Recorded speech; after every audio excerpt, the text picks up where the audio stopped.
down as Edwards is the lone back. He gets the carry off left tackle, and he is wrapped up by Eichenberg. A good tackle by Ohio State's linebacker.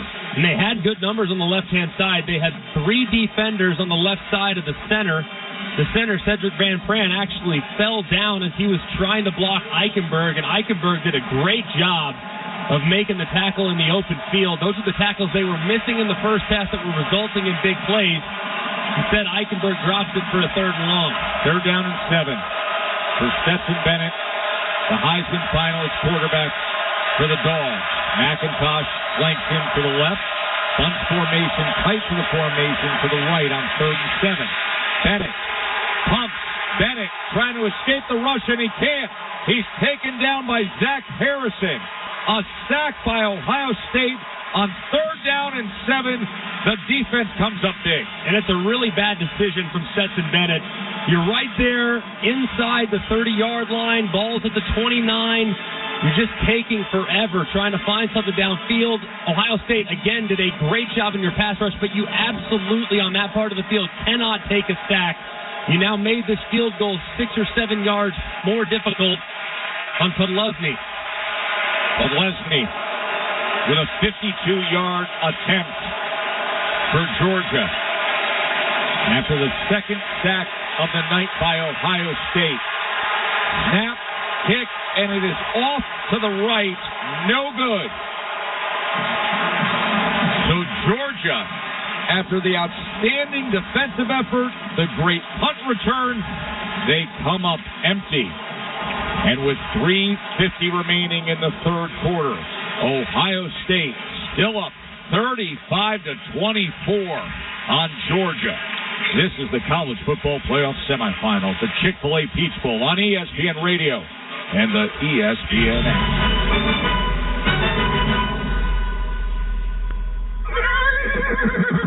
Is that a horse? Actually, it's a wild stallion.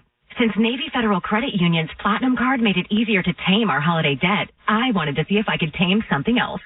Uh-huh. Help me saddle up. I need to pick the kids up from school. With a low intro APR on balance transfers, the Platinum Credit Card lets you take control of your debt. Learn more at NavyFederal.org/Platinum offer. Navy Federal Credit Union. Our members are the mission. Insured by NCUA.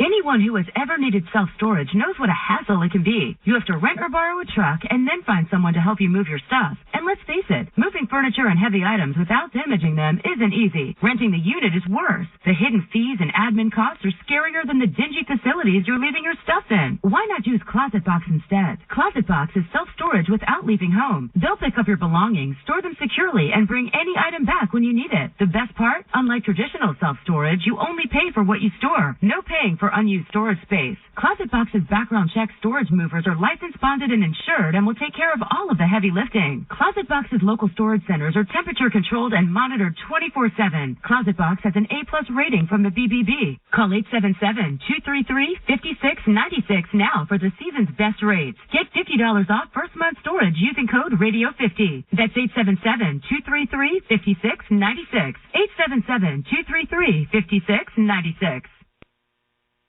This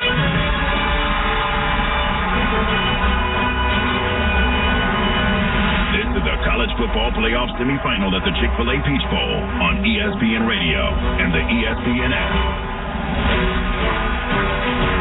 Jack Podlesny's 52-yard field goal attempt was no good for Georgia. Ohio State takes over on offense, but Katie, they are without one of their offensive weapons. They are, Tess. I was just told that Ohio State tight end Cade Stover was taken to Grady Memorial Hospital here in Atlanta at halftime with a lower left back injury. It's just precautionary, I'm told. They do not think it has anything to do with his kidneys, which is good news. He has 5 receiving touchdowns on the year. Tonight, C.J. Stroud has been the star for the Buckeyes. 4 passing touchdowns on the night. He's been so efficient. And the other thing without Stover, too, we've talked about Ohio State kind of trying to create a little bit more balance by committing to the run game. I mean, he's their most physical player, regardless of position.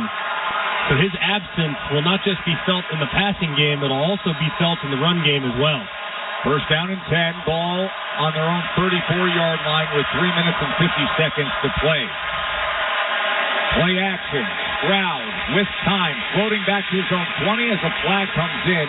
As he just gets it to the near side to Emeka Abuka, but we'll check on the flag. Offense number 79. 10-yard penalty. Replay first down. That's the right tackle, DeJuan Jones, his fourth year out of Ben Davis High School in Indianapolis, who was flagged. Smile Munden was trying to run right between DeJuan Jones and Matthew Jones, the right tackle and the right guard, respectively. And as Smile Munden tried to run by, Jones reached out his left arm and grabbed the collar of his jersey, stopping him in an instant. I mean, at 360 pounds, obviously ridiculously strong. But the official called it, saw it quickly. It was a fairly obvious hold.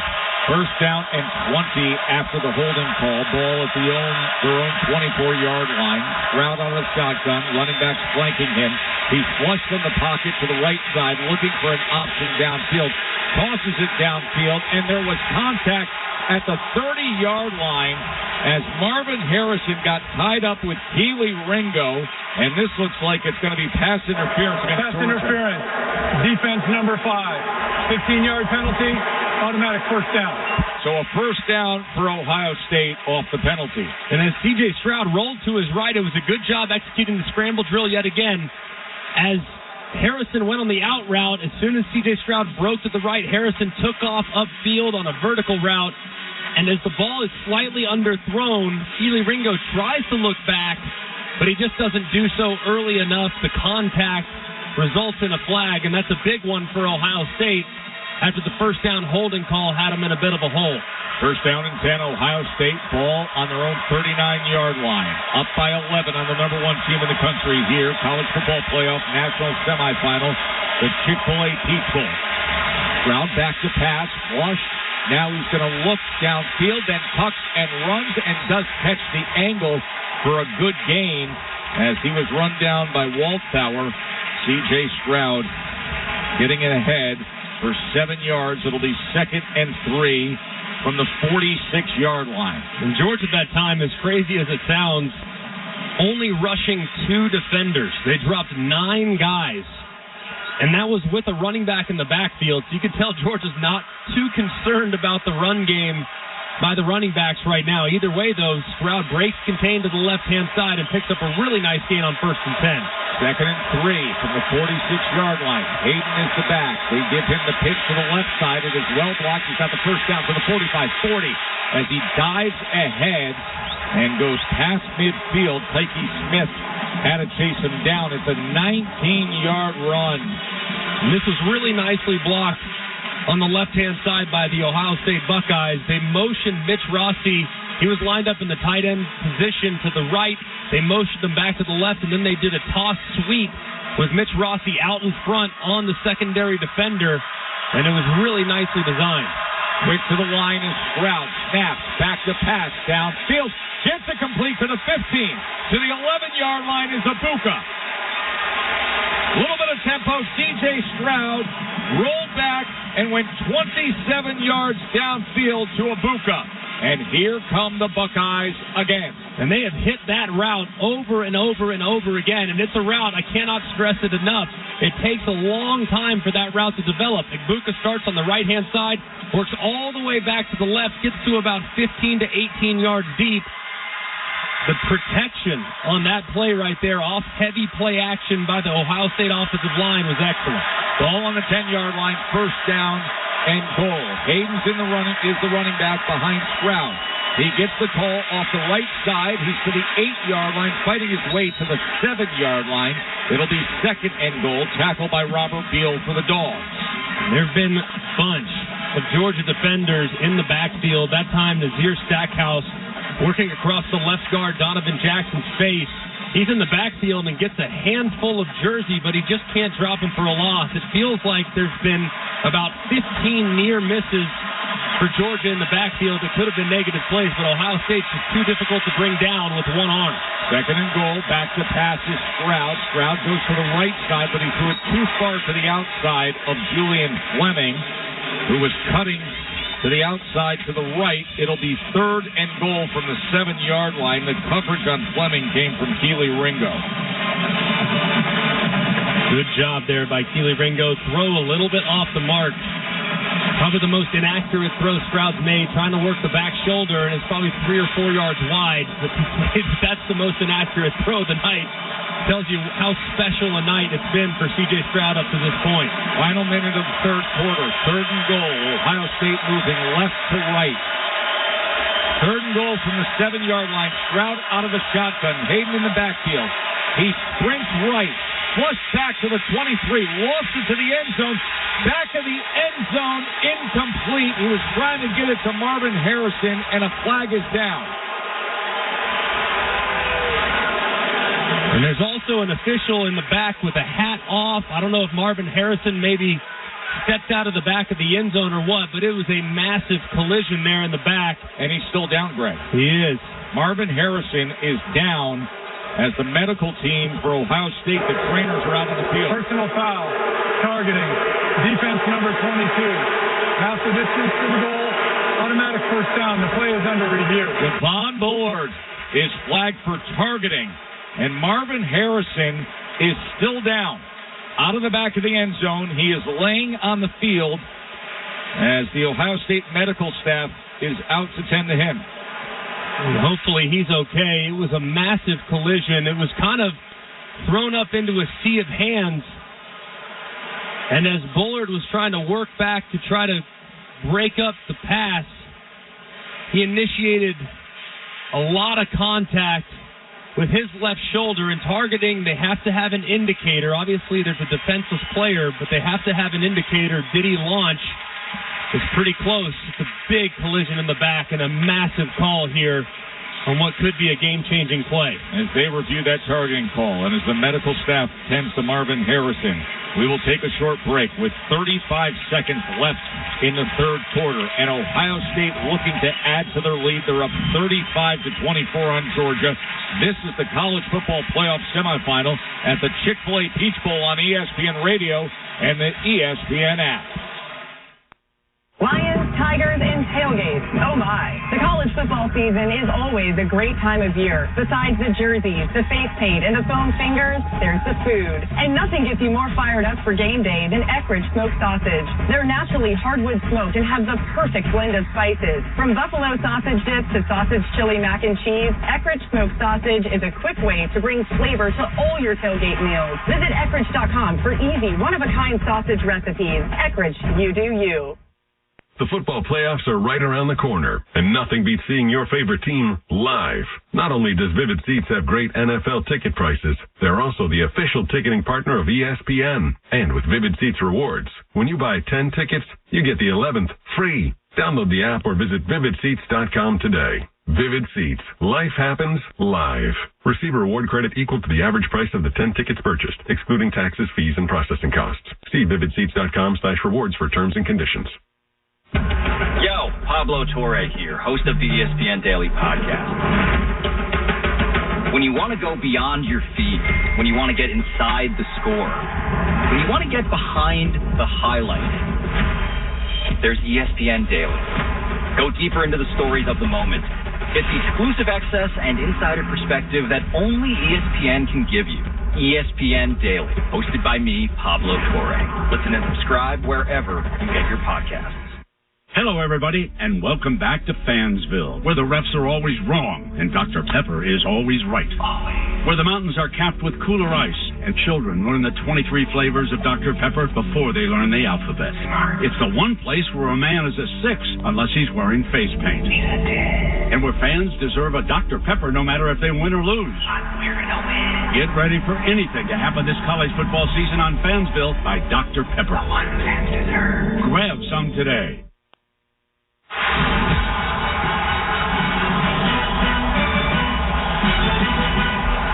listening to the College Football Playoff Semifinal at the Chick-fil-A Peach Bowl on ESPN Radio and the ESPN app. Play was reviewed, no targeting. They picked it up. So it is 4th down, and Ruggles comes on to attempt the field goal, and he's able to put it through. A 25-yard field goal by Noah Ruggles, and Ohio State adds to their lead, 38-24, and that matches their largest lead of 14. 31 seconds remaining here in this third quarter.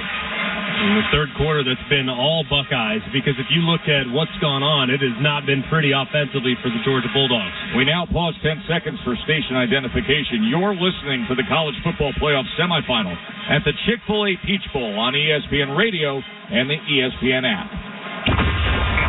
This is 98.7 ESPN, a Good Karma Friends radio station. WEPN FM, New York. Friends radio station.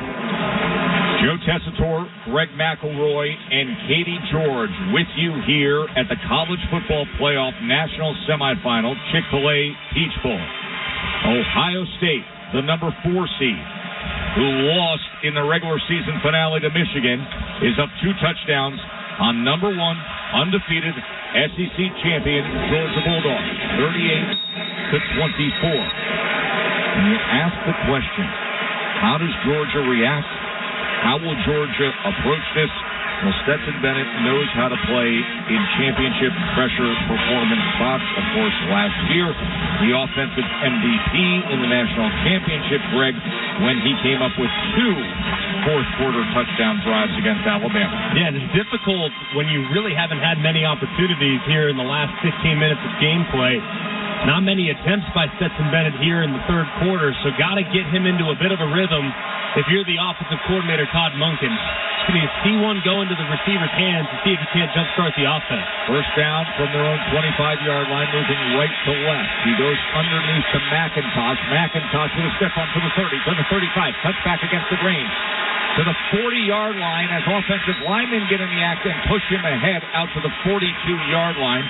So a good start to this drive, 17 yards to Kenny McIntosh. And that's exactly what you need to do. I don't care if you played football for 20 years or 3 or 1 or whatever. You got to get confidence by seeing a positive play. And Stetson Bennett played a lot of football, but you just need to see it sometimes go into the receiver's hands. Right there, they call a screen, slow screen, take advantage of the aggressiveness of the pass rush. That was a nicely executed play and a great drive start for the Georgia Bulldogs. With that 17-yard completion, that is how the third quarter will come to an end with the score. Ohio State 38, Georgia 24.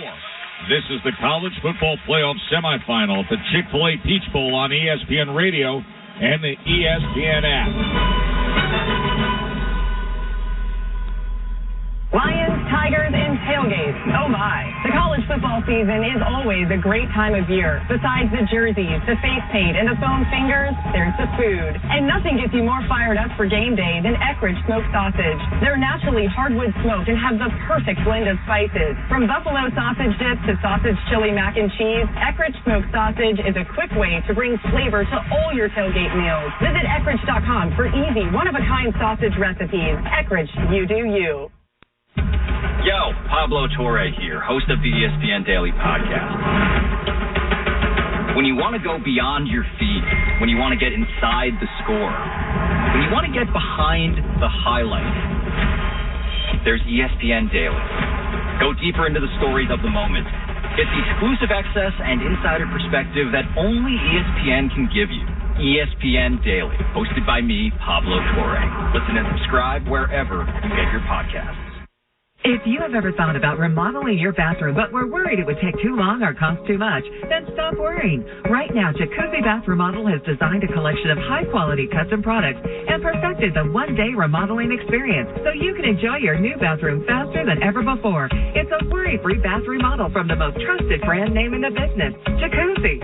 A jacuzzi bath system fits in your existing tub space. It's a no-mess installation with an amazing style selection, factory-certified installers, and a limited lifetime warranty. Call 800-717-4599. That's 800-717-4599 right now and get 50% off installation with no interest and no payments for 12 months. Replace that old bathtub today with a walk-in shower for a safer bathing experience. If you have lived in your home for over 15 years, it's time to remodel your bathroom. For a virtual or in-home appointment, call 800-717-4599. That's 800-717-4599. 800-717-4599.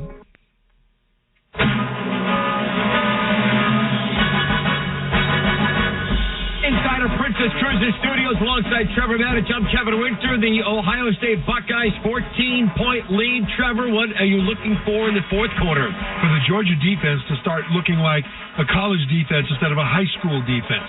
Their edge rushers keep voluntarily leaving contain and opening the door for scrambles to the outside by Stroud, and he has crushed them on those plays. And TCU, Joe Test, awaits the winner in Los Angeles a week from Monday night. Back to you all in Atlanta. Ohio State is hoping they can coast to that finish line and meet up with the Horned Frogs, Kevin and Trevor. And Georgia has lost 19 straight games when they trail by 14 or more points through three quarters. In that third quarter, Greg, Georgia only had 33 yards, and 17 of them came on that last play to McIntosh. Yeah, really not much to show for their effort offensively. Ohio State's done a really good job along the line of scrimmage. First down at their own 42, moving left to right now. Bennett back to pass, has time, looking over options, and then finally has to check down to Smith as Smith surges ahead. And Smith will be marked down short of midfield at the 48-yard line. It'll be second down and 4. Still Chambers with the tackle. And really good coverage downfield from Ohio State. They tried to go with a rollout to the right for Stetson Bennett. Nothing open downfield. He scans all the way back to his outlet on the left sideline behind the line of scrimmage. He gets it to him, but it was late. Still a good, efficient first down play for Georgia Bulldogs. Second and 4, Bennett out of the shotgun with Edwards in the backfield. Back to pass is Bennett on second and 4, shallow cross underneath. It's a complete to Edwards, and that'll go for a first down for the Dogs as he crosses midfield to the 43-yard line of Ohio State. And now a little bit of tempo for Bennett and the Dogs. Back to pass over the middle and gets it complete to Brock Bowers. Bowers inside the 20 to the 17-yard line. Finally, they get their All-American tight end involved, Ronnie Hickman, with the tackle. Yeah, and Ohio State, really at the second level, is kind of sold out against the run. That time, heavy play action, and they sneak Bowers right behind it. Quick to snap again. And Bennett running off the left side, spins inside the 15-yard line. Still Chambers with the tackle. That was a gain of 3. Second down and 7. Georgia is already down to the Ohio State 14-yard line. They need to continue to try to find their tight ends in this part of the field. Obviously, with Darnell Washington being sidelined, he's on crutches, out for the rest of the game because of the ankle injury. It's going to be up to Oscar Delt, number 4, the tight end freshman, and obviously the All-American Brock Bowers as the field commences. Second down and 7 as they run with Bowers to the right side, but there was very good pursuit down the line as they were able to track him down with Lathan Ransom. And Bowers could only make it to the 13-yard line. It'll be third down and 6. The ball on the 13-yard line as Georgia's trying to cut into this Ohio State lead under 13 minutes to play in the game. Critical down here for Stetson Bennett. Obviously, settling for a 3. Still in good shape, but ultimately got to try to keep the drive alive here. Third down and 6. Bennett in the shotgun with McIntosh as the running back. McConkey moves right to left. Bennett back to pass. Pressure off the edge. He goes short of the end zone and incomplete. It was nowhere near A.D. Mitchell. And the struggles on third down continue for the Dogs. Greg, they are just 2 of 9 on third down. And that was just a miscommunication. A.D. Mitchell's been without, really hasn't been available very much. That time, A.D. Mitchell ran to the back left pylon. Stetson thought he was going to hook it up. They were just not on the same page there on a third down, but the offense staying on the field right now for Kirby Smart and the Dogs. It's 4th and 6. It is 4th and 6 from the 13-yard line of Ohio State. Georgia going for it, trailing by 2 touchdowns in the fourth quarter here of the CFP. Bennett in the shotgun. He checks at the line. Milton's in the backfield with him. 4th down and 6 for Georgia. Bennett back to pass. Has time. Goes underneath. And stretching out is Bowers. And we will see this mark. It is short. Brock Bowers was reaching for that line to gain, and he is short. And Ohio the turnover on downs. 4th down and 6. Bennett to Bowers isn't enough.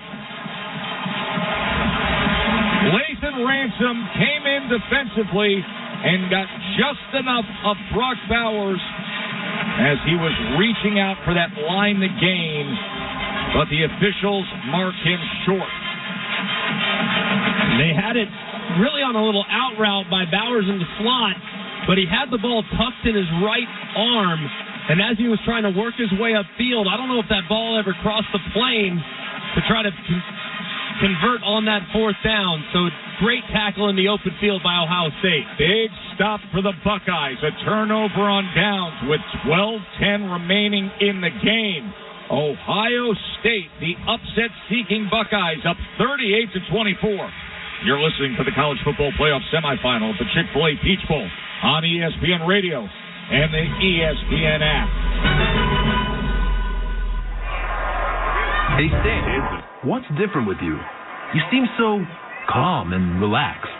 Yeah, my commute to the city is so easy now that I take the Coach USA bus. I work in the office 3 days a week, and Coach USA offers me the cheapest rate. 90 days to use my 40-trip commuter book. Frequent, reliable buses at convenient times. A new app to buy my tickets digitally, free parking, and the safest drivers. Not to mention, they are environmentally friendly. My life couldn't be easier, and I'm saving money. How do you think I afforded these box seats? Wow, my commute is costing me a fortune. With these gas prices through the roof, did you see the price per gallon today? Parking, tolls, I can barely afford this hot dog. Well, my friend, I think you should switch to Coach USA. Then you can buy these seats next time. For schedules and fares, go to CoachUSA.com or download the Coach USA app to buy, store, and scan your tickets. It's Don LaGreca here for Ramsey Mazda, where it's all about the experience of driving a new Mazda from Ramsey Mazda. Come in for impressive offers during the Season of Inspiration sales event, like a new 2023 Mazda CX-5 2.5S, just $249 per month. Or save with their inventory of certified pre-owned Mazda models. Choose wisely. Choose Ramsey Mazda on Route 17 North and RamseyMazda.com. Call 888-885-2891 for lease details. MSRP $27,975. Cost excludes tax, title, and registration. Zero security deposit. VIN number P01555512. Offer ends 1/3/23.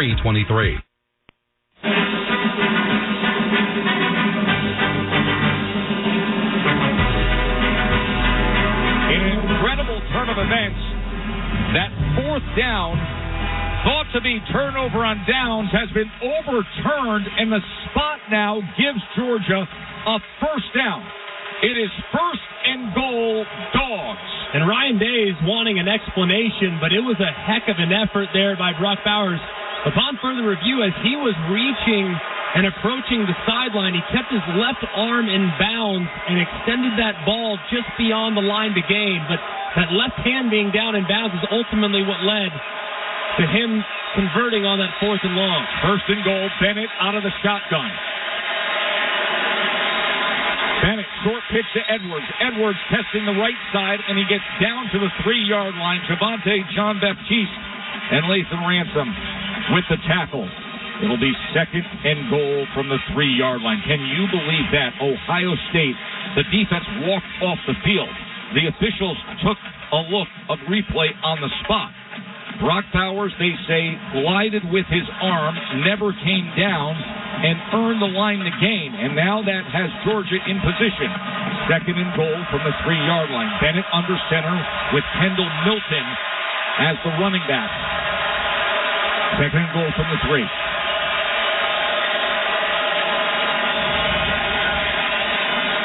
Play action. Bennett swings it to McConkey. Is that a live ball? He threw it behind, and McConkey has to jump on the football as he was swinging it in motion. And that is back at the 13-yard line. And that was a fumble as McConkey ran around on a motion, an orbit motion back behind. They faked play action. They faked the reverse, and then they threw it to McConkey, but he was behind Stetson Bennett. It was short. Therefore, the ball hits the ground, and it's a fumble. Now, 3rd and goal from the 13 for Georgia after the blown play. So McConkey had a fall on the ball. And it's 3rd and goal from the 13 for Bennett and the Dogs. They get a second chance after the review of the fourth down. But what can they do with it? Bennett back to pass. Cross back to the 22. To the end zone. Incomplete. That pass broken up by Ronnie Hickman as Bennett was trying to connect with Lad McConkey. And this was just drop 8 zone. Third and goal from the 13. It's obvious passing situation. So you have 3 rushers for Ohio State. So many defenders just all looking at Stetson Bennett's eyes. Where is Stetson Bennett looking?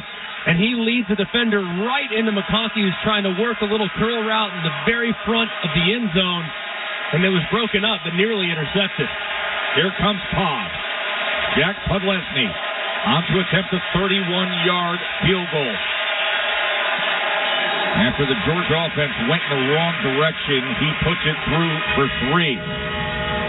And with 10 minutes and 14 seconds remaining in this college football playoff national semifinal, it is now Ohio State 38 and Georgia 27. The CFP semifinal at the Chick-fil-A Peach Bowl on ESPN Radio and the ESPN app.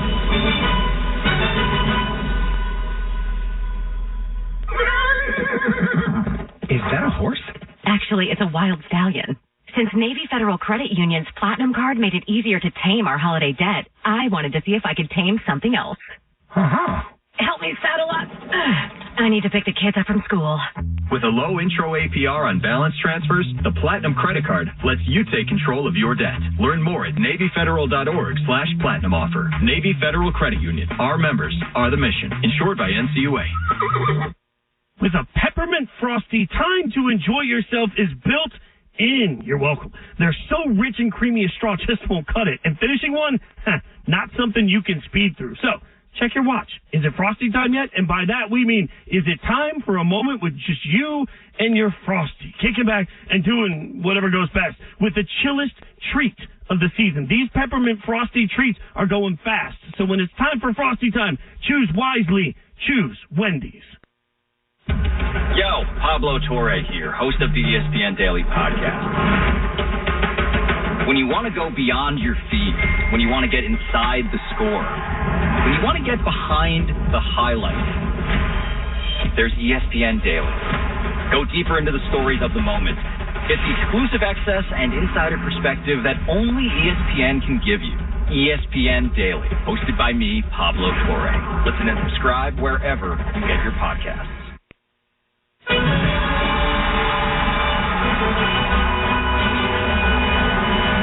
This is the College Football Playoff Semifinal at the Chick-fil-A Peach Bowl on ESPN Radio and the ESPN app. Joe Tessitore, Greg McElroy, and Katie George with you. Only the second time that Ohio State and Georgia have ever met up. And it is with everything on the line. Ohio State leading here in the fourth quarter, 38-27, to see who gets a trip to the national championship to play TCU. Katie, we saw Marvin Harrison take a big hit earlier in the second half. What can you tell us? Well, he spent a lot of time in the tinge test, and then he came out and gave Brian Hartline, the wide receivers coach, a thumbs up like he was good to go. But then he had multiple conversations with the head athletic trainer on the sidelines.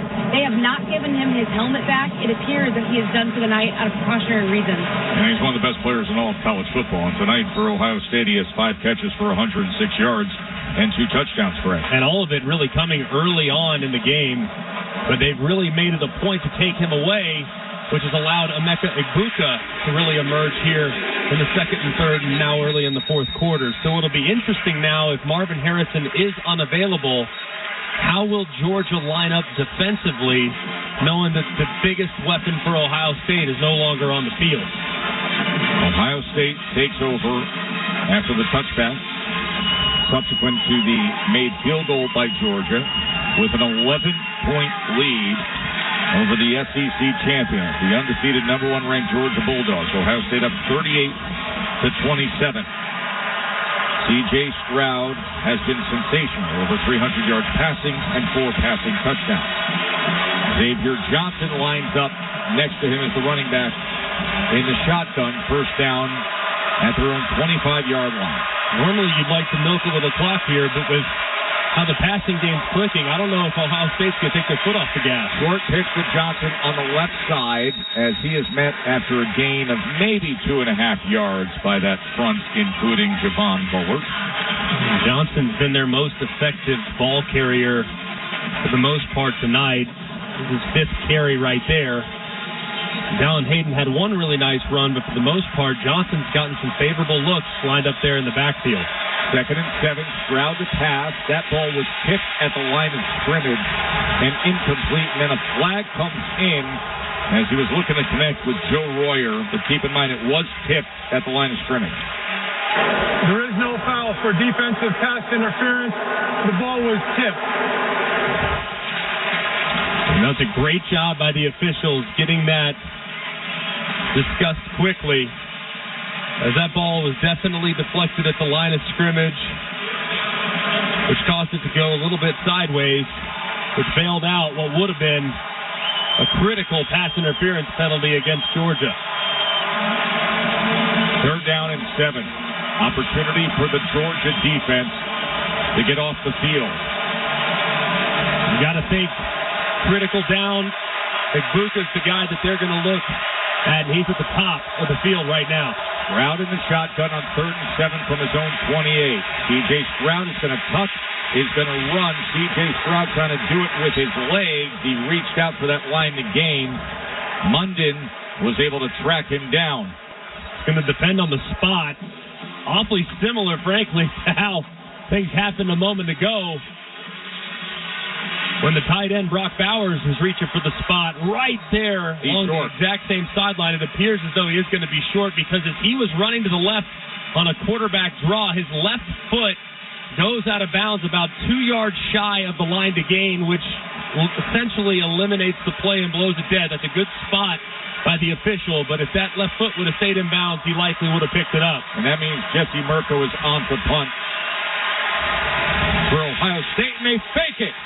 It is a fake by Ohio State. And a timeout. Timeout, Georgia. A timeout was called by Georgia just prior to the snap that Mitch Rossi took ahead. That would have been a successful conversion.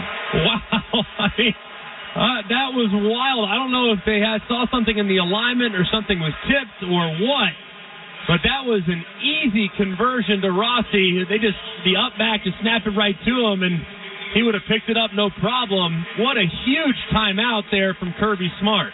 And Kirby's the only one that saw it, because his defensive team, his punt return team, was in a jam, and Rossi took advantage, but the timeout was given with 8:58 remaining in the game.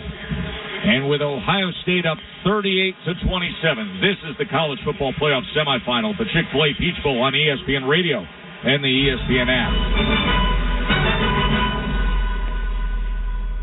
With other lenders, it can feel like they're calling the wrong plays. Not Cross Country Mortgage. They're the masterminds behind perfect play calling. Go with them, and your home loan experience will end in a victory parade in your new neighborhood. You're the perfect free agent to sign with the best loan originators in the game, and Cross Country Mortgage is dedicated to getting it done. Reach out today at ccm.com. That's ccm.com. Equal housing opportunity. All loans subject to underwriting approval. Cross Country Mortgage LLC. NMLS 3029. NMLSConsumerAccess.org.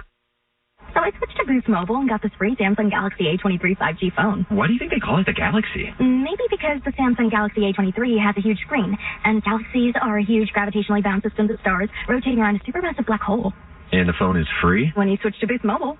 Cool. You lost me at gravitationally bound. Switch to Boost and get a free Samsung Galaxy A23 5G phone. Boost Mobile. Unleash your power. Limited time offer while supplies last. New customers only. Excludes tax. One device offer per line. Only available on certain networks. 5G not available everywhere. Additional restrictions apply. See local Boost Mobile store for details. Hello, everybody, and welcome back to Fansville, where the refs are always wrong and Dr. Pepper is always right. Where the mountains are capped with cooler ice and children learn the 23 flavors of Dr. Pepper before they learn the alphabet. It's the one place where a man is a 6 unless he's wearing face paint. And where fans deserve a Dr. Pepper no matter if they win or lose. Get ready for anything to happen this college football season on Fansville by Dr. Pepper. The one fans deserve. Grab some today.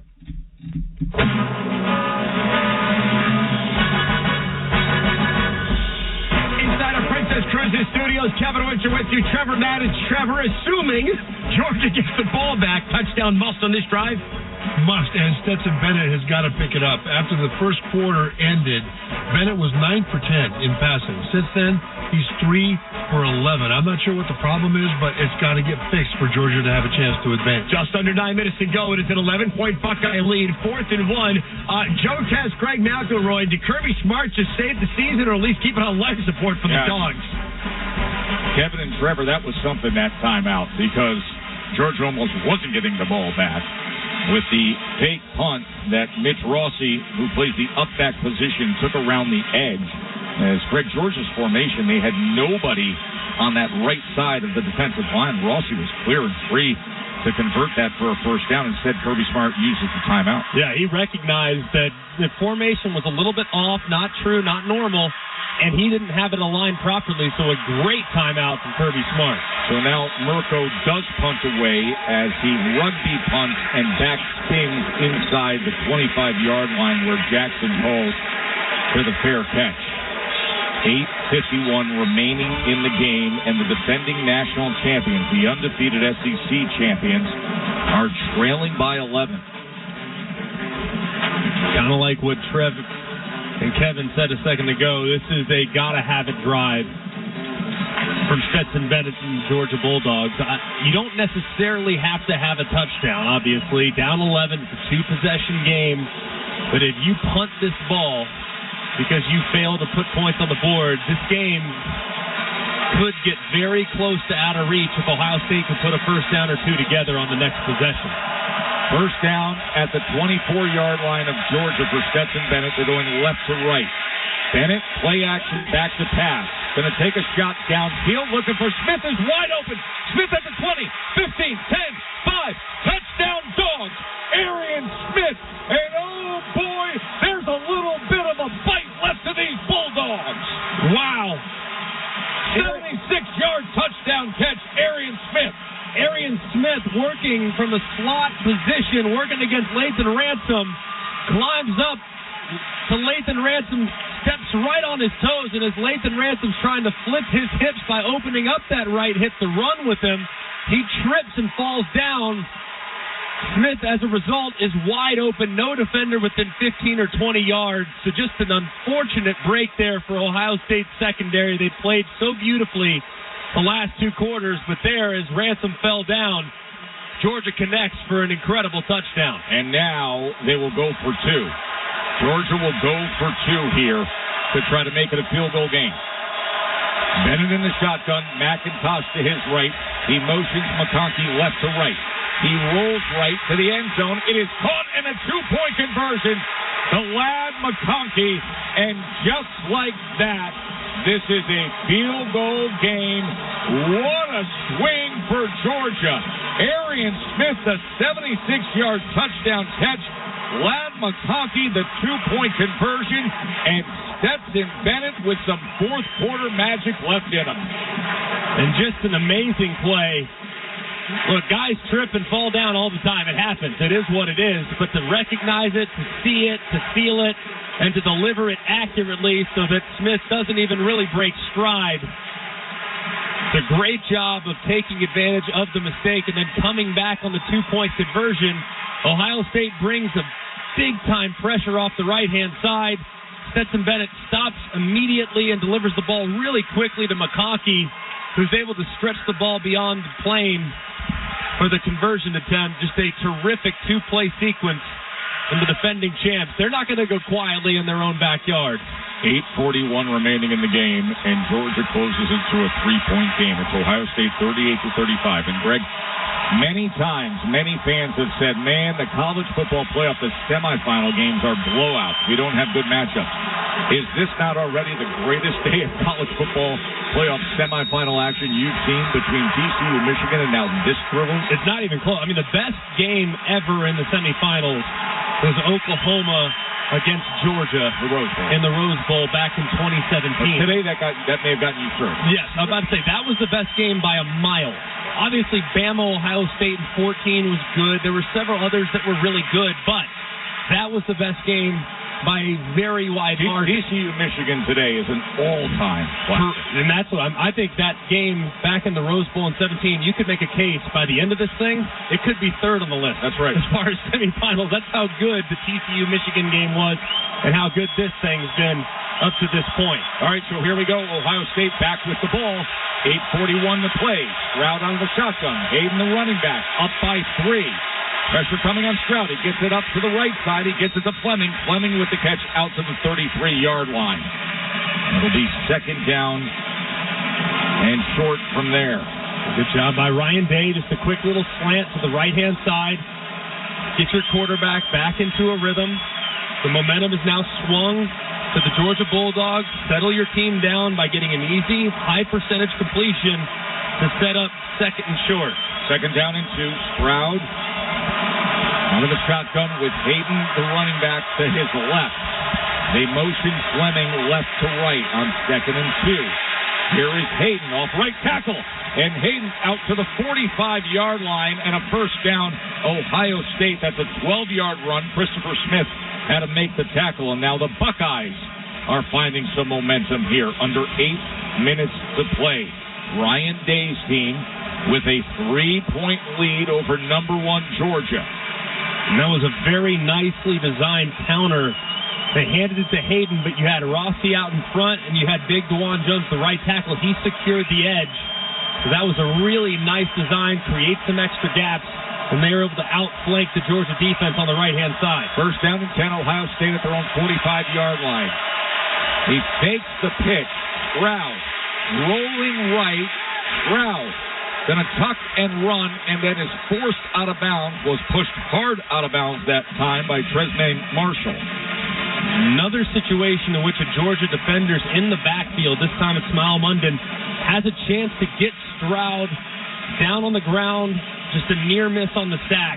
Runs right past, and Stroud does a great job of kind of running up the sideline and just staying in bounds to turn what would have been a negative play into a positive play to set up second and 6. 4-yard gain there, ball at the 49-yard line. Ohio State with 6 minutes and 45 seconds remaining in the game, a 3-point lead. Stroud on the shotgun on second and 6 at their own 49-yard line. Stroud back to pass, spins out to the left, tucks the ball, looking to run past midfield, inside the 40, inside the 35. First down, Buckeyes. They're on the go. And Trevor mentioned this a little while ago. This is another example in which Georgia has a good pressure, an edge pressure coming. This time, it's coming off the left-hand side, but they don't keep contained. Stroud reverses field and gets out and creates a big play on the ground. Xavier Johnson with the short pitch to the left as he takes it to the 31-yard line, tackled by Stackhouse. That's a gain of 2. It'll be second and 8. Ohio State at the Georgia 32-yard line.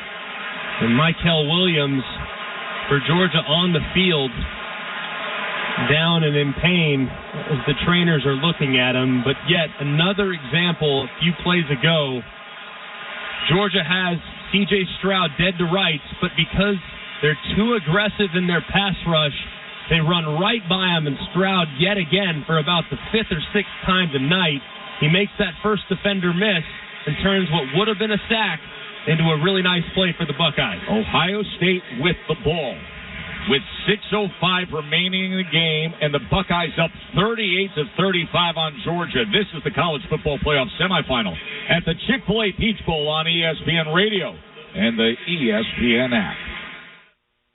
If you have ever thought about remodeling your bathroom but were worried it would take too long or cost too much, then stop worrying. Right now, Jacuzzi Bath Remodel has designed a collection of high-quality custom products and perfected the one-day remodeling experience so you can enjoy your new bathroom faster than ever before. It's a worry-free bath remodel from the most trusted brand name in the business, Jacuzzi. A jacuzzi bath system fits in your existing tub space. It's a no-mess installation with an amazing style selection, factory-certified installers, and a limited lifetime warranty. Call 800-717-4599. That's 800-717-4599 right now and get 50% off installation with no interest and no payments for 12 months. Replace that old bathtub today with a walk-in shower for a safer bathing experience. If you have lived in your home for over 15 years, it's time to remodel your bathroom. For a virtual or in-home appointment, call 800-717-4599. That's 800-717-4599. 800-717-4599. Anyone who has ever needed self-storage knows what a hassle it can be. You have to rent or borrow a truck and then find someone to help you move your stuff. And let's face it, moving furniture and heavy items without damaging them isn't easy. Renting the unit is worse. The hidden fees and admin costs are scarier than the dingy facilities you're leaving your stuff in. Why not use Closet Box instead? Closet Box is self-storage without leaving home. They'll pick up your belongings, store them securely, and bring any item back when you need it. The best part? Unlike traditional self-storage, you only pay for what you store. No paying for unused storage space. Closet Box's background check storage movers are licensed, bonded, and insured and will take care of all of the heavy lifting. Closet Box's local storage centers are temperature controlled and monitored 24/7. Closet Box has an A+ rating from the BBB. Call 877-233-5696 now for the season's best rates. Get $50 off first month storage using code Radio50. That's 877-233-5696. 877-233-5696.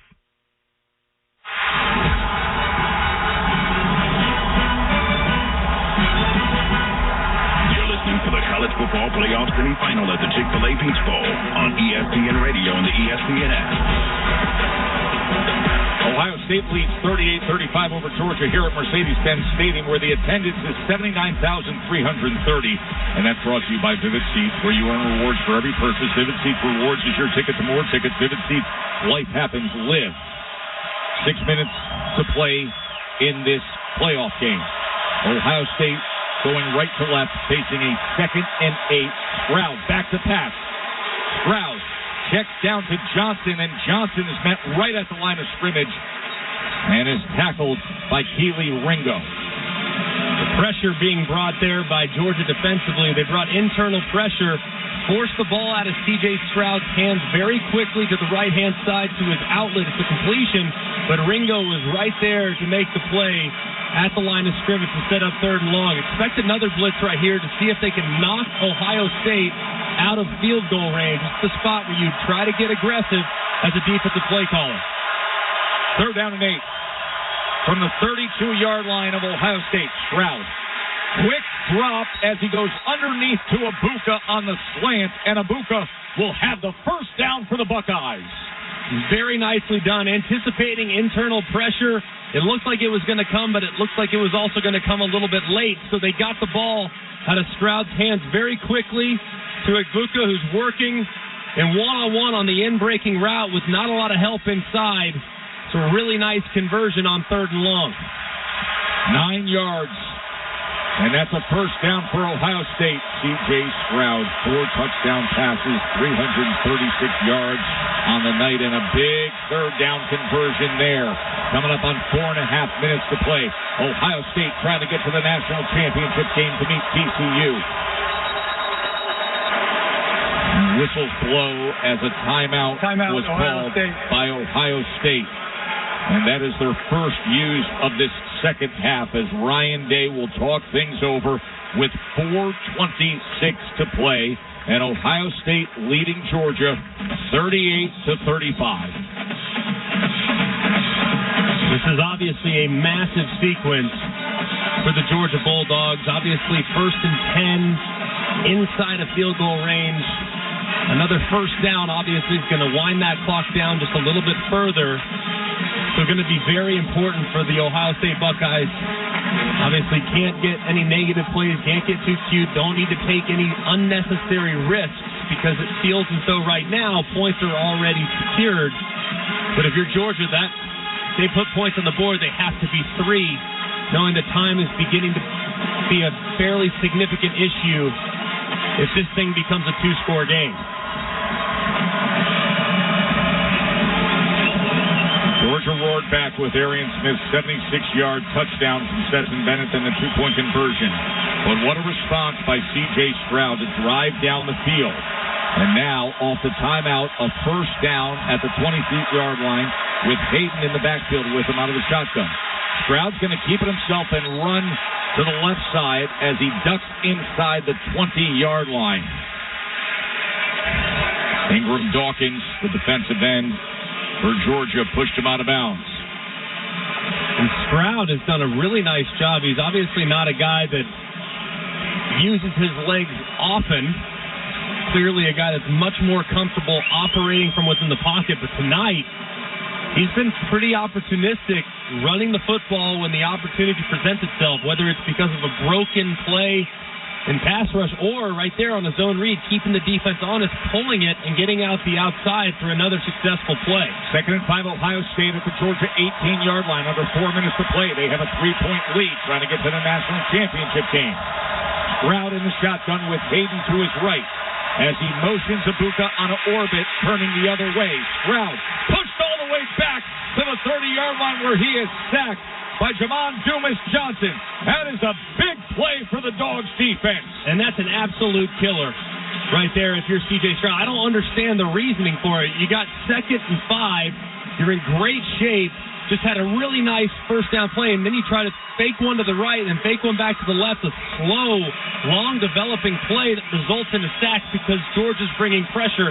Now, field goal's not even a guarantee as you're on the 30-yard line. 48-yarder right now if you throw an incomplete pass. So you might think about just trying to make your field goal kicker a little bit better by getting the ball out quickly to Julian Fleming or someone on the outside. It is 3rd and 17 after that sack. 3rd and 17. Out of the shotgun, they're showing edge pressure. They bring it against Stroud. Drops back all the way to the 45 and just has to throw it away. Incomplete. There was nothing there for Stroud, and Noah Ruggles will come out onto the field to attempt the field goal. But backed up to your point after that big sack by Dumas Johnson, Greg. Yeah, the sack was an absolute killer on 2nd and 5. It just makes no sense. Run the ball. Worst case scenario, you set up 3rd and 5. Your field goal fairly simple, but when you lose 14 on a sack, this field goal gets very difficult very quickly. So it'll be a 48-yard attempt for Noah Ruggles. Snap, hold, kick, driven, and through. Noah Ruggles delivers a 48-yard field goal to give Ohio State a 6-point lead with 2 minutes and 43 seconds remaining in the game. A really nice kick and extremely clutch there from Ruggles. Quarterback and his offensive play caller didn't do him a whole lot of favors, but my goodness, just a great job to make this now a 6-point game. And now it becomes very clear what Georgia needs to do. Obviously, 2-minute operation for Stetson Bennett, 2 minutes and 43 seconds left. Not only is it important to secure a touchdown, but you also need to give the ball back potentially to Ohio State with as few seconds as possible, given how they operated the 2-minute drill at the end of half. They went right down the field for a touchdown. So if you give it back to them with any more than, say, 30, 35 seconds, C.J. Stroud can certainly engineer a game winner to set Ruggles up for a possible game-winning field goal. So you not only have to score the touchdown, but you got to be really mindful of the clock because you don't want to give C.J. Stroud an opportunity to steal it himself. This is a return by Jackson on the kickoff. Jackson to the 25. Jackson cuts out. Jackson makes it to the 27-yard line. There will be 2 minutes and 36 seconds left to decide it. To decide who will move on to the College Football Playoff National Championship on Monday, January 9th, to face TCU. TCU, who took care of business against Michigan earlier, and now Ohio State with a 41-35 lead after after Ruggles made the field goal. And the big thing here for Stetson Bennett, he's obviously a veteran player, he's been here before. You got to get the drive started. The first play, you create positive yardage on the first play, your likelihood of scoring increases exponentially. You got to get positive yards on play number 1. Georgia, first down. Bennett back to pass. Bennett checks down underneath. It's just a gain of 2 to Kenny McIntosh, tackled immediately by Tommy Eichenberg. It'll be 2nd and 8 from the 30-yard line. Clock counts down under 2 minutes and 20 seconds. Georgia taking their time. Obviously, time not really a factor right now. Usually you have to measure, is it about downs or is it about time? Right now it's about downs and yardage more so than it is the clock. 2nd and 8.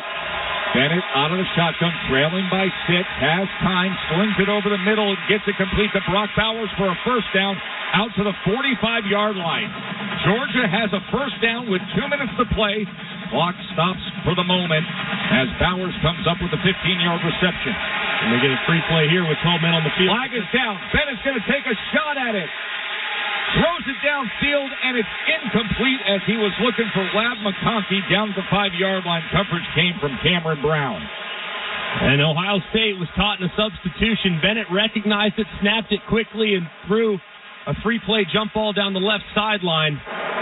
Offside. Defense number 58. 5-yard penalty.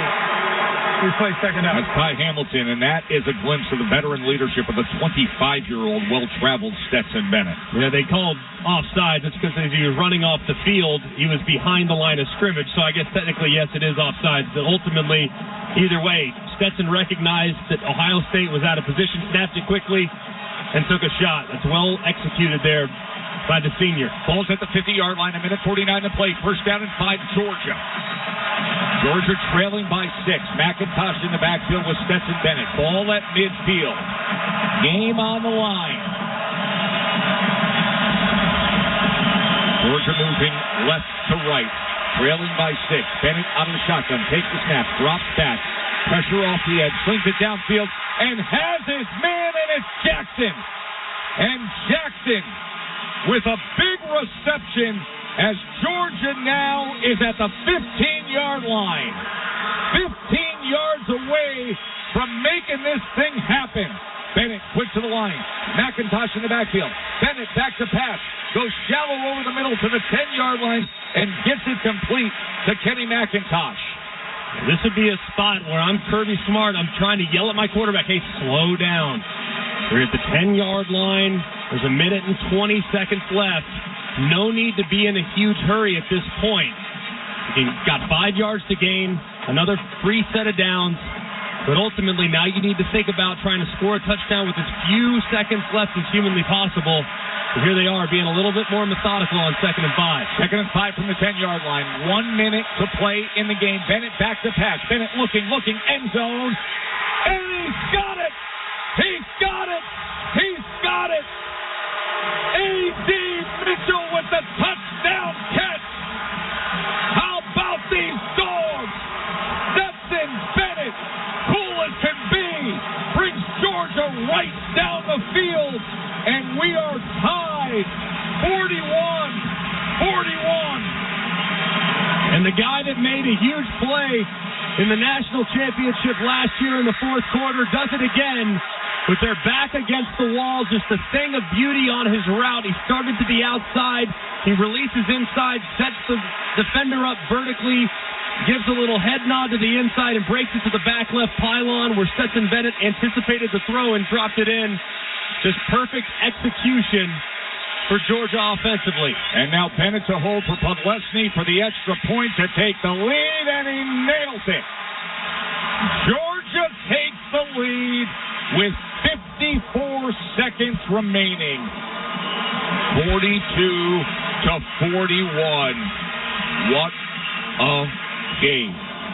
Unbelievable drive right there. Tremendous poise. Just an incredible 2-minute operation right down the field there for the Georgia Bulldogs. Methodical, taking advantage of free plays, finding the big play in the middle of the field to Jackson when they were in the cover 2 zone, and then identifying man coverage with your best route runner at wide receiver, throwing it where he can catch it as the pass rush was almost to getting home.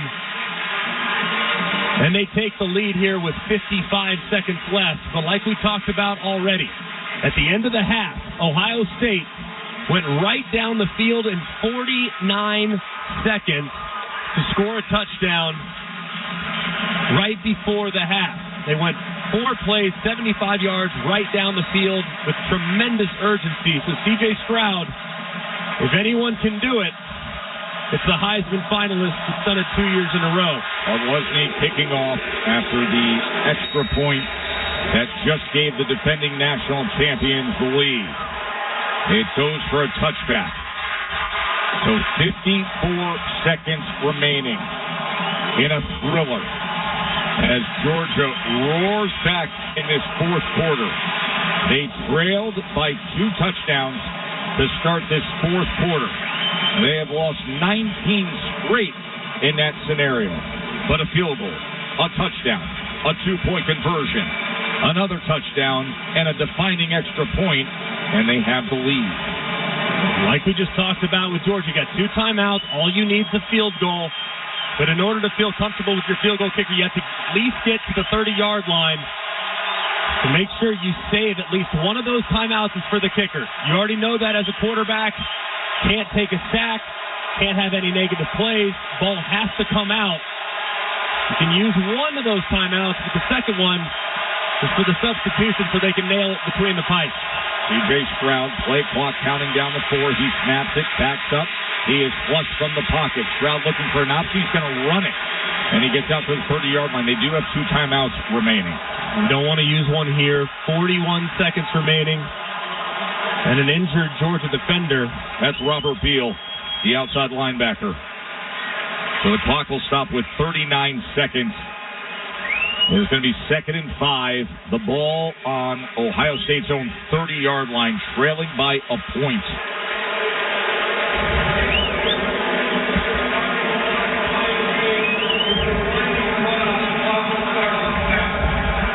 Or the officials say the clock will start on the snap. 43 seconds officially is what they're stopping this clock on. But what a moment we just saw with Stetson Bennett coming down the field and connecting with A.D. Mitchell on the 10-yard touchdown pass. And then Todd hits the extra point, and the Dogs have a 42-41 lead. And for Ohio State, obviously difficult circumstances. 2-minute operation. They're insanely deep at wide receiver. That goes without saying. But to be without Marvin Harrison, arguably the best wide receiver in all of college football, in a critical 2-minute drill is incredibly difficult. Him and Cade Stover out for this game, so it's really going to come down to C.J. Stroud, Emeka Egbuka, and Julian Fleming. Those are the 3 most reliable weapons that you have. Of course, the other receiver on the field, Xavier Johnson, who's in the injured Marvin Harrison. 2nd and 5. Start the clock on the snap here. 43 seconds remaining. From the 30-yard line, Stroud back to pass to his 20, comes to the left side and gets it complete to Julian Fleming. And that's a first down for Ohio State as that goes for 13 yards. And another Georgia player is down with the training staff coming out to tend to him at the 40-yard line. It's Michael Williams. It is Williams again. Georgia bringing pressure that time. Really a simulated pressure, but with a lot of movement up front, but dropping those defensive backs way, way deep to avoid giving up the big play. So Stroud wisely recognized that soft coverage, throws a really nice ball to the far side of the field, up and over defenders, and drops it in for a completion on the sideline. And another chunk gain there for the Buckeyes. Can they get in position for Noah Ruggles to have an attempt? Ruggles obviously already true from 48 yards, but it didn't clear that crossbar by much. So naturally, if you're thinking Ryan Day is probably communicating, hey, this is the line that we want to get to. This is the part of the field that we want to get to. We like it on the left middle, or we like it on the left hash. This is where we want to be. So really, you kind of start from where you want to get, and you kind of work backwards from there.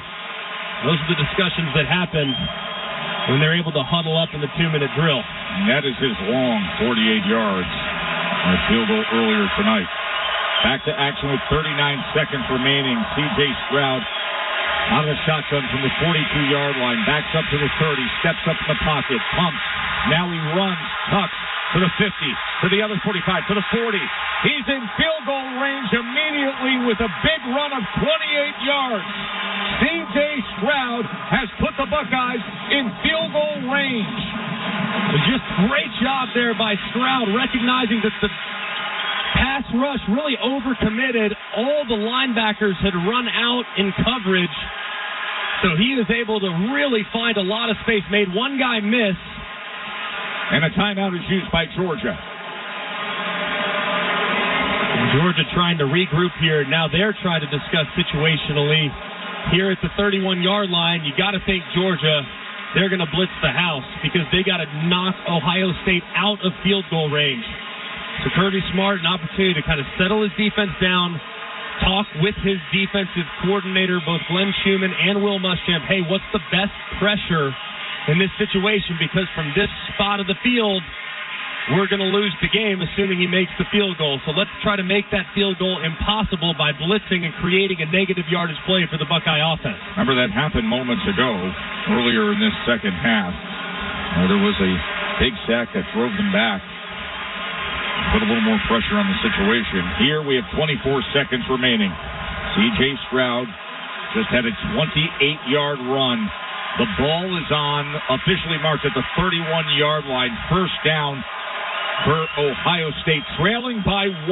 Georgia and Ohio State in a classic. Stroud gives to Hayden, who goes off left tackle. Can't find anything. May have lost a yard. I don't know if I agree with that play call. I understand the thought process. Timeout Buckeyes here. 17 seconds on the clock. You have one timeout remaining. Obviously, that timeout is preserved for the kicker. I'm surprised they would take the ball out of C.J. Stroud's hands right there. At least a quick completion instead of trying to run right into an obvious blitz situation from Georgia's defense. Georgia brought pressure, and they're able to actually lose a yard or two because of the tackle behind the line of scrimmage. Ohio State trying to put Noah Ruggles in position to win this game. He is 2 for 2 kicking tonight. Has a long of 48 that he made earlier tonight. And right now they are on the 32-yard line. 19 seconds remain. Second down and 11. Over 1,000 yards of combined total offense between Ohio State and Georgia. Georgia leads 42-41. But Ohio State, with this last-minute drive with the big run by C.J. Stroud. Second and 11. Stroud is out of the shotgun. Drops back to pass. Stroud. Ball is incomplete. It's off the hands of Xavier Johnson. Bounced into the air. Keely Ringo had coverage. So now a third down and 11 with 15 seconds left in the game. Georgia up 42-41. Ohio State ball on the Georgia 32-yard line. And that's really the play they should have run on 1st and 10. You get a little slant underneath. It's well covered by Keely Ringo. They're now trying to snap it fast. And they do. And Stroud drops back to the 40 and tries to survive and look for anything and then has to chuck it downfield out of bounds. So that leaves 8 seconds on the clock. 8 seconds. As it is now 4th down. And just a brutal sequence there from the Ohio State offense. I mean, you are cooking. Your quarterback sets you up, and now you go backwards on 1st, 2nd, and 3rd down to make this field goal very difficult for Ruggles. Mason Arnold is the snapper. Jesse Mirko is the holder. This is going to be a 50-yarder to take the lead and possibly punch your ticket to the national championship game for Noah Ruggles. And if nothing else, on 3rd and 11, I don't know why you wouldn't try to get a little short out route or a pick or something like that to just make the field goal a little bit easier. Instead, you're trying to push guys down the field to try to convert. It's going to take too long in an obvious blitz situation. Georgia blitzed 3 consecutive plays on 1st down, on 2nd down, and on 3rd down. They brought pressure. And Ohio State just did not have a good sequence from a play-calling standpoint at all. Really the only black eye that Ryan Day's had all night. He's been flawless, but really disagree with the approach those final 3 offensive snaps. It all comes down to this. It all comes down to the grad student Noah Ruggles, the kicker for Ohio State. Arnold to snap. Jesse Mirko, the puncher, to hold. A 50-yarder to take the lead. 8 seconds left. Snap. Hold. kick, driven, and it is no good. It is no good.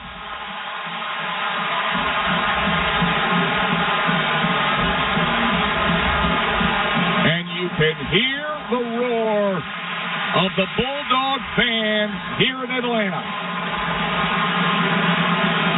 C.J. Stroud put his team in position in what was a clash of quarterback titans. When you look at this stat line between C.J. Stroud and Stetson Bennett, you see two players who played at their absolute best tonight. Stroud, 348 yards and 4 touchdowns in that big run to set up what would have been the go-ahead field goal, potentially game-winning field goal. Bennett, 398 yards, 3 touchdowns, and the clutch fourth quarter plays, Greg. The 76-yard touchdown pass to Smith, the conversion to McConkey, the touchdown pass to Mitchell.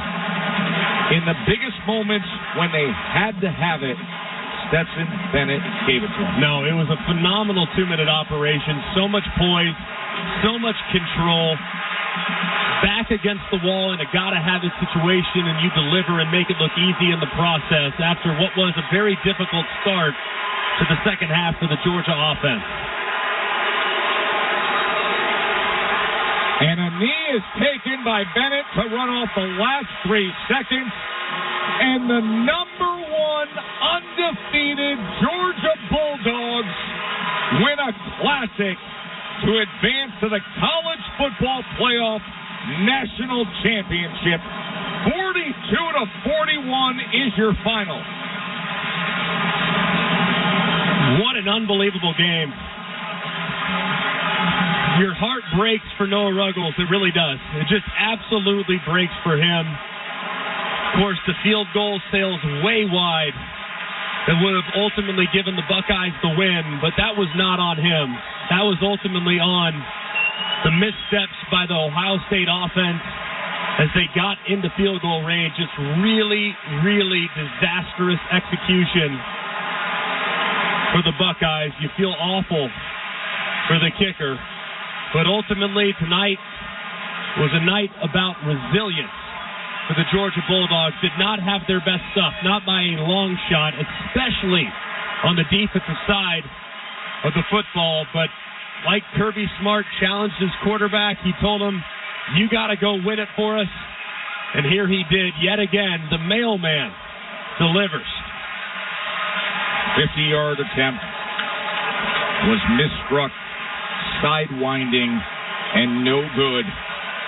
And this Ohio State team that entered the fourth quarter of this national semifinal at the Chick-fil-A Peach Bowl with a 38-24 lead, a 2-touchdown lead, ends up losing the game 42-41 because of Stetson Bennett's incredible fourth quarter performance. He did it again. The mailman, his nickname. The mailman delivers again, and they are headed back to play for the national championship against the upstart TCU Horned Frogs. Greg, who's your player of the game? I don't know how you can give it to anyone other than Stetson Bennett. I mean, under the circumstances, really there at one point, complete 9 of your first 10, and then you go kind of into a bit of a slump. You only complete 3 of your next 11, and then you finish with a bang by engineering a drive that will be remembered forever by the Georgia faithful. He finishes the total stat line 23 of 34 for 398, 3 touchdowns against just the 1 interception. Just flawless when the game was completely on the line. It felt like it was going to slip away. He stepped up in the biggest way possible and punched their ticket to the national championship. Player of the game is brought to you by AT&T 5G. Too much college football is never too much with AT&T by G. It'll be Georgia against TCU for the national championship.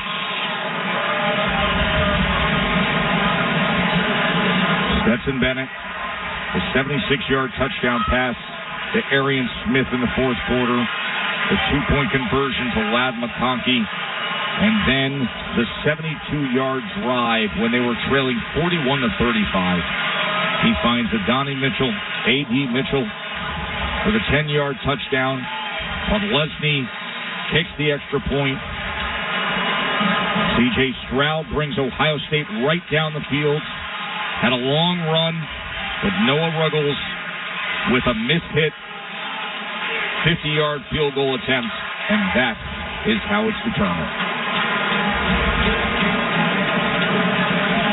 It's a wild game, man. I mean, I don't know how to describe it. It felt so similar to the game out in Pasadena.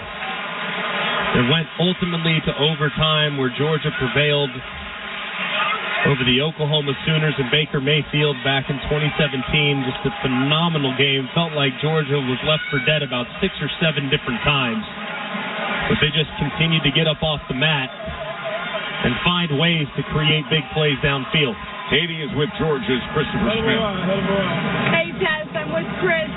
How's that heart rate going right now?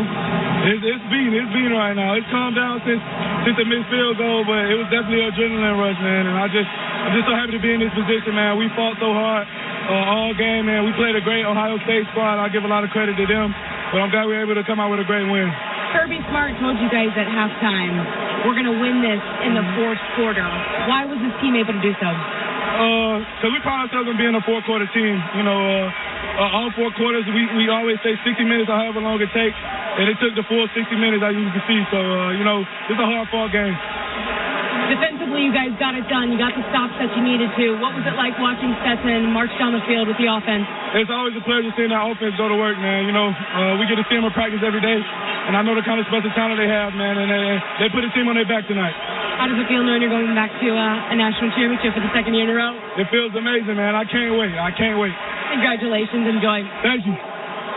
Tess, you and I were on the call back in April of the Georgia spring game. Yes.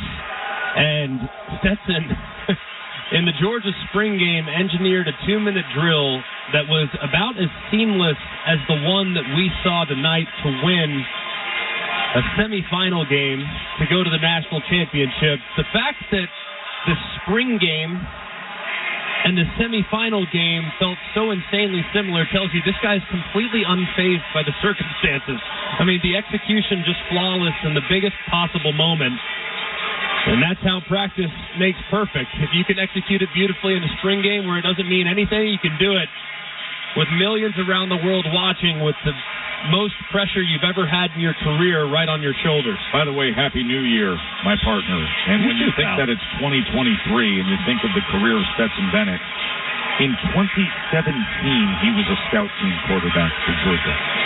2017, Greg, it's 2023 right now. That's right. It's wild when you really think about it. And what a career arc, right? I mean, you would think that it was never going to get better than last year, and he might have taken one step further tonight, and if he can pay it off here 10 days from now, he'll be one of the all-time greats, if not the all-time great, in the history of Georgia football program. Listen, I don't want to get crazy with superlatives and recency bias, but this is one of the all-time great days in college football with the 2 playoff games you just saw back-to-back. There is no It's doubt. tough to get better than what you just saw for the last 8, if not 9 hours of college football, as our final score here is the number 1 team in the country rallies and then holds on to advance themselves to the national championship game. Georgia defeats Ohio State 42-41.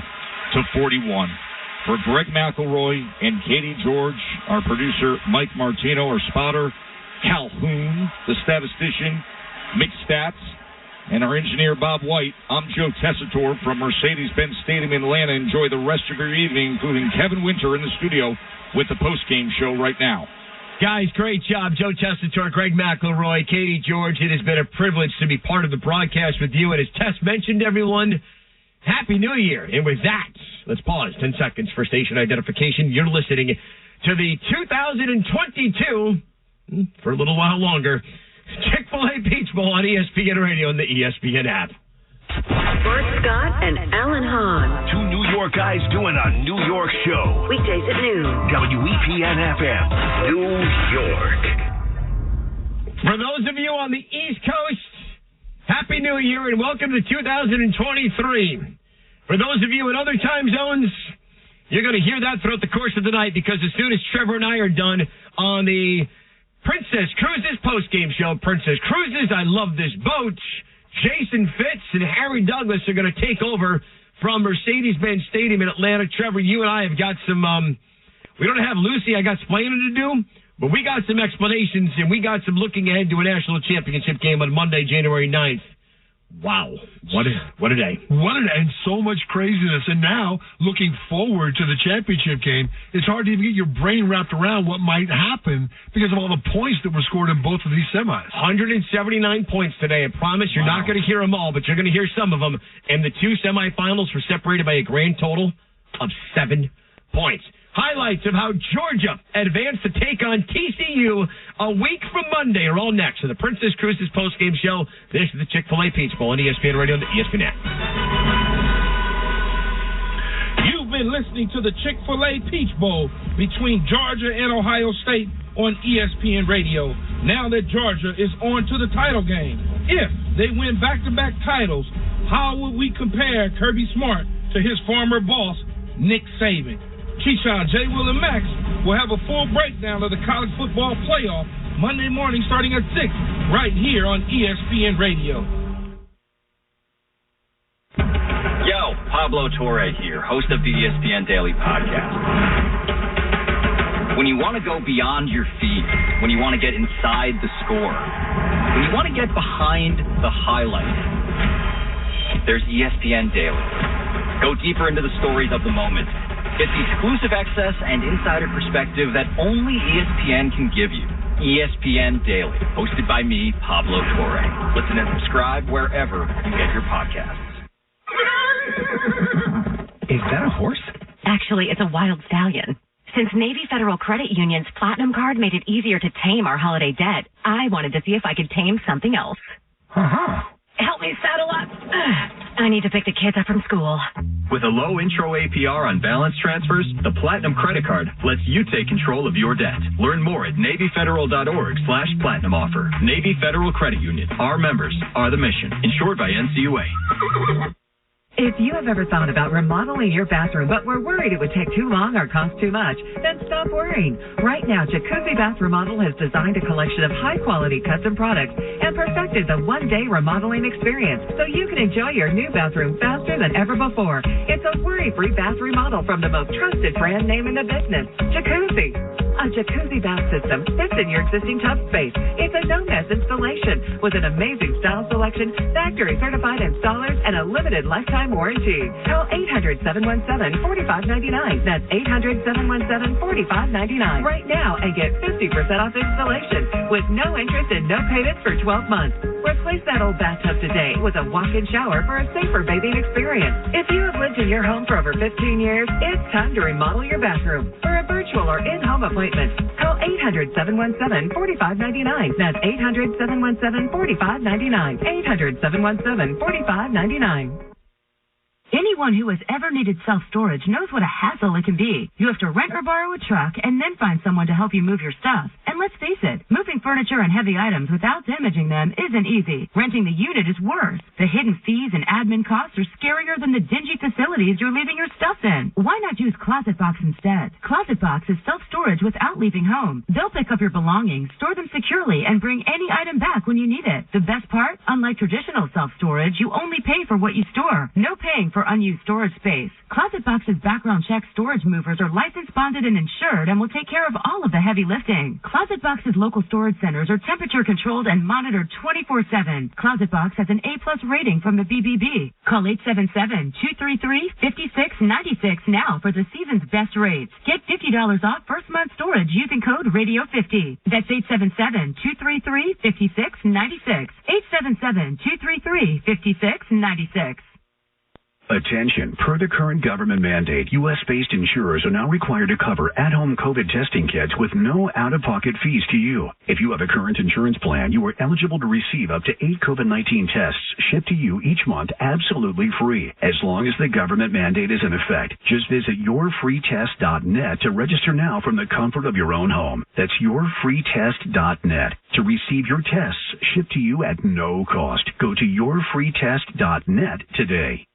Lions, Tigers, and tailgates. Oh my. The college football season is always a great time of year. Besides the jerseys, the face paint, and the foam fingers, there's the food. And nothing gets you more fired up for game day than Eckrich smoked sausage. They're naturally hardwood smoked and have the perfect blend of spices. From buffalo sausage dip to sausage chili mac and cheese, Eckrich smoked sausage is a quick way to bring flavor to all your tailgate meals. Visit Eckrich.com for easy, one-of-a-kind sausage recipes. Eckrich, you do you. Yo, Pablo Torre here, host of the ESPN Daily Podcast. When you want to go beyond your feet, when you want to get inside the score, when you want to get behind the highlight, there's ESPN Daily. Go deeper into the stories of the moment. Get the exclusive access and insider perspective that only ESPN can give you. ESPN Daily, hosted by me, Pablo Torre. Listen and subscribe wherever you get your podcasts. This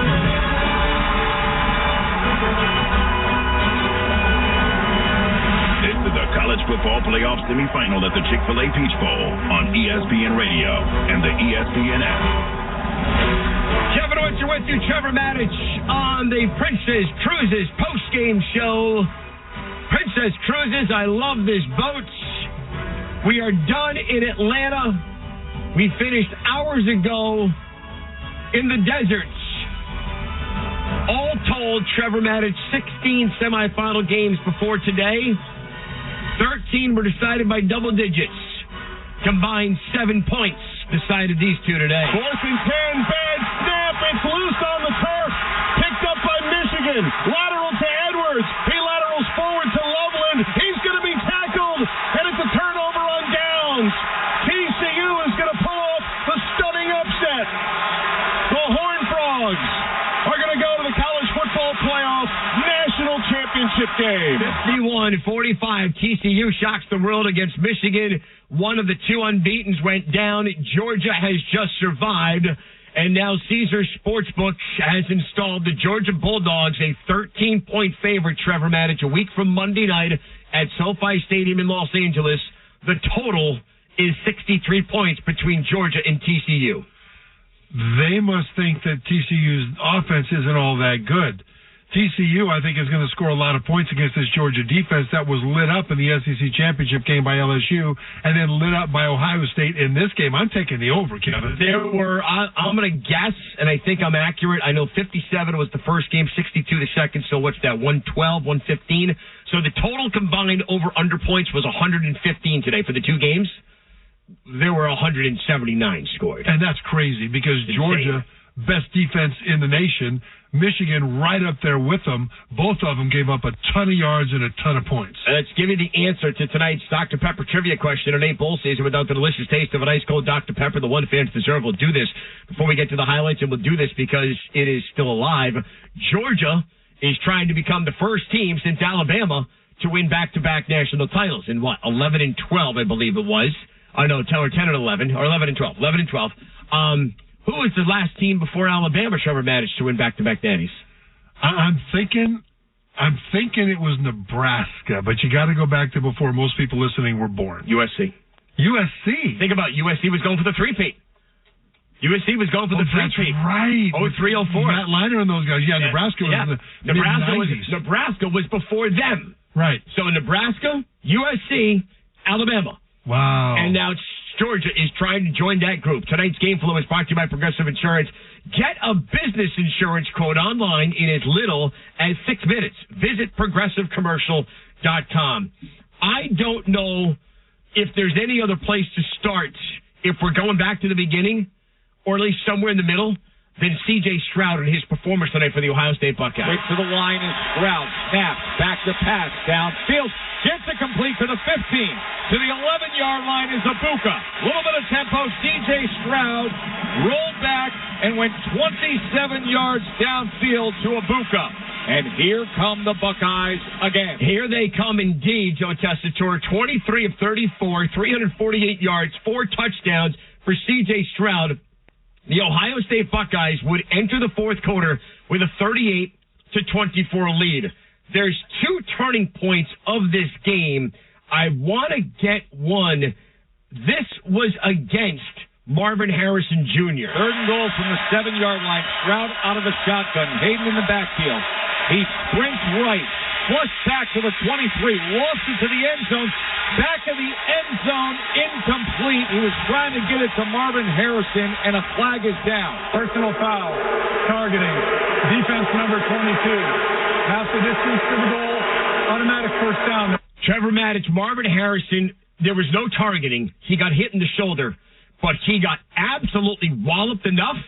He would never finish the game. He was standing in the back of the end zone waiting for the ball to come down when Javon Bullard, number 22 for Georgia, was a heat-seeking missile, and he came in just shy of targeting. Like you said, it was a clean hit, but it was a hard hit against a sitting duck receiver. He did. Now, and why was this important? In the first half, Marvin Harrison Jr. had 5 catches for 106 yards. Well, you're going to focus on him in the second half. So that opens up Ibuka, and he's got 8 catches for 112 yards and a touchdown. 2 touchdowns, by the way, from Marvin Harrison Jr. in the first half. Without Marvin Harrison Jr., you took one of the massive offensive weapons off the field for C.J. Stroud. Second turning point, an 11-point game, Trevor Maddich. Ohio State is forced to punt. Right? And that means Jesse Mirko is on to punt for Ohio State, and they fake it. It is a fake by Ohio State. A timeout was called by Georgia just prior to the snap that Mitch Rossi took ahead. That would have been a successful conversion. Our turning point of the game brought to you by Princess Cruises. I love this boat. Trevor Maddich, I'm not sure with the time remaining, roughly about 8 and change.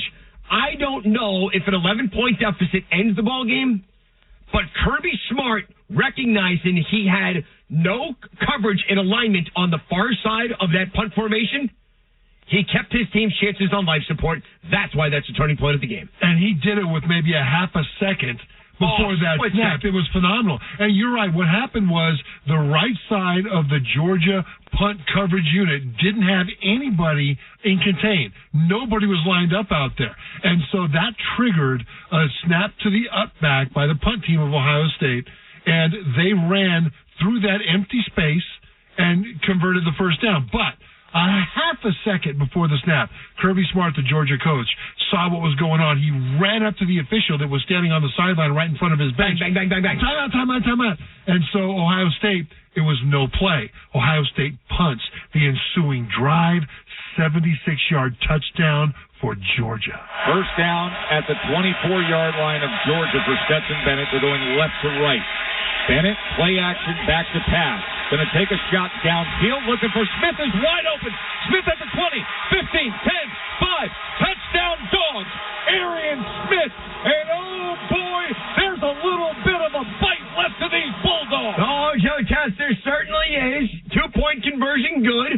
3-point game. Ohio State has a terrific drive, engineered by who? C.J. Stroud. But there's a sack by Georgia, and it forces Ohio State to kick a field goal. They go up by 6.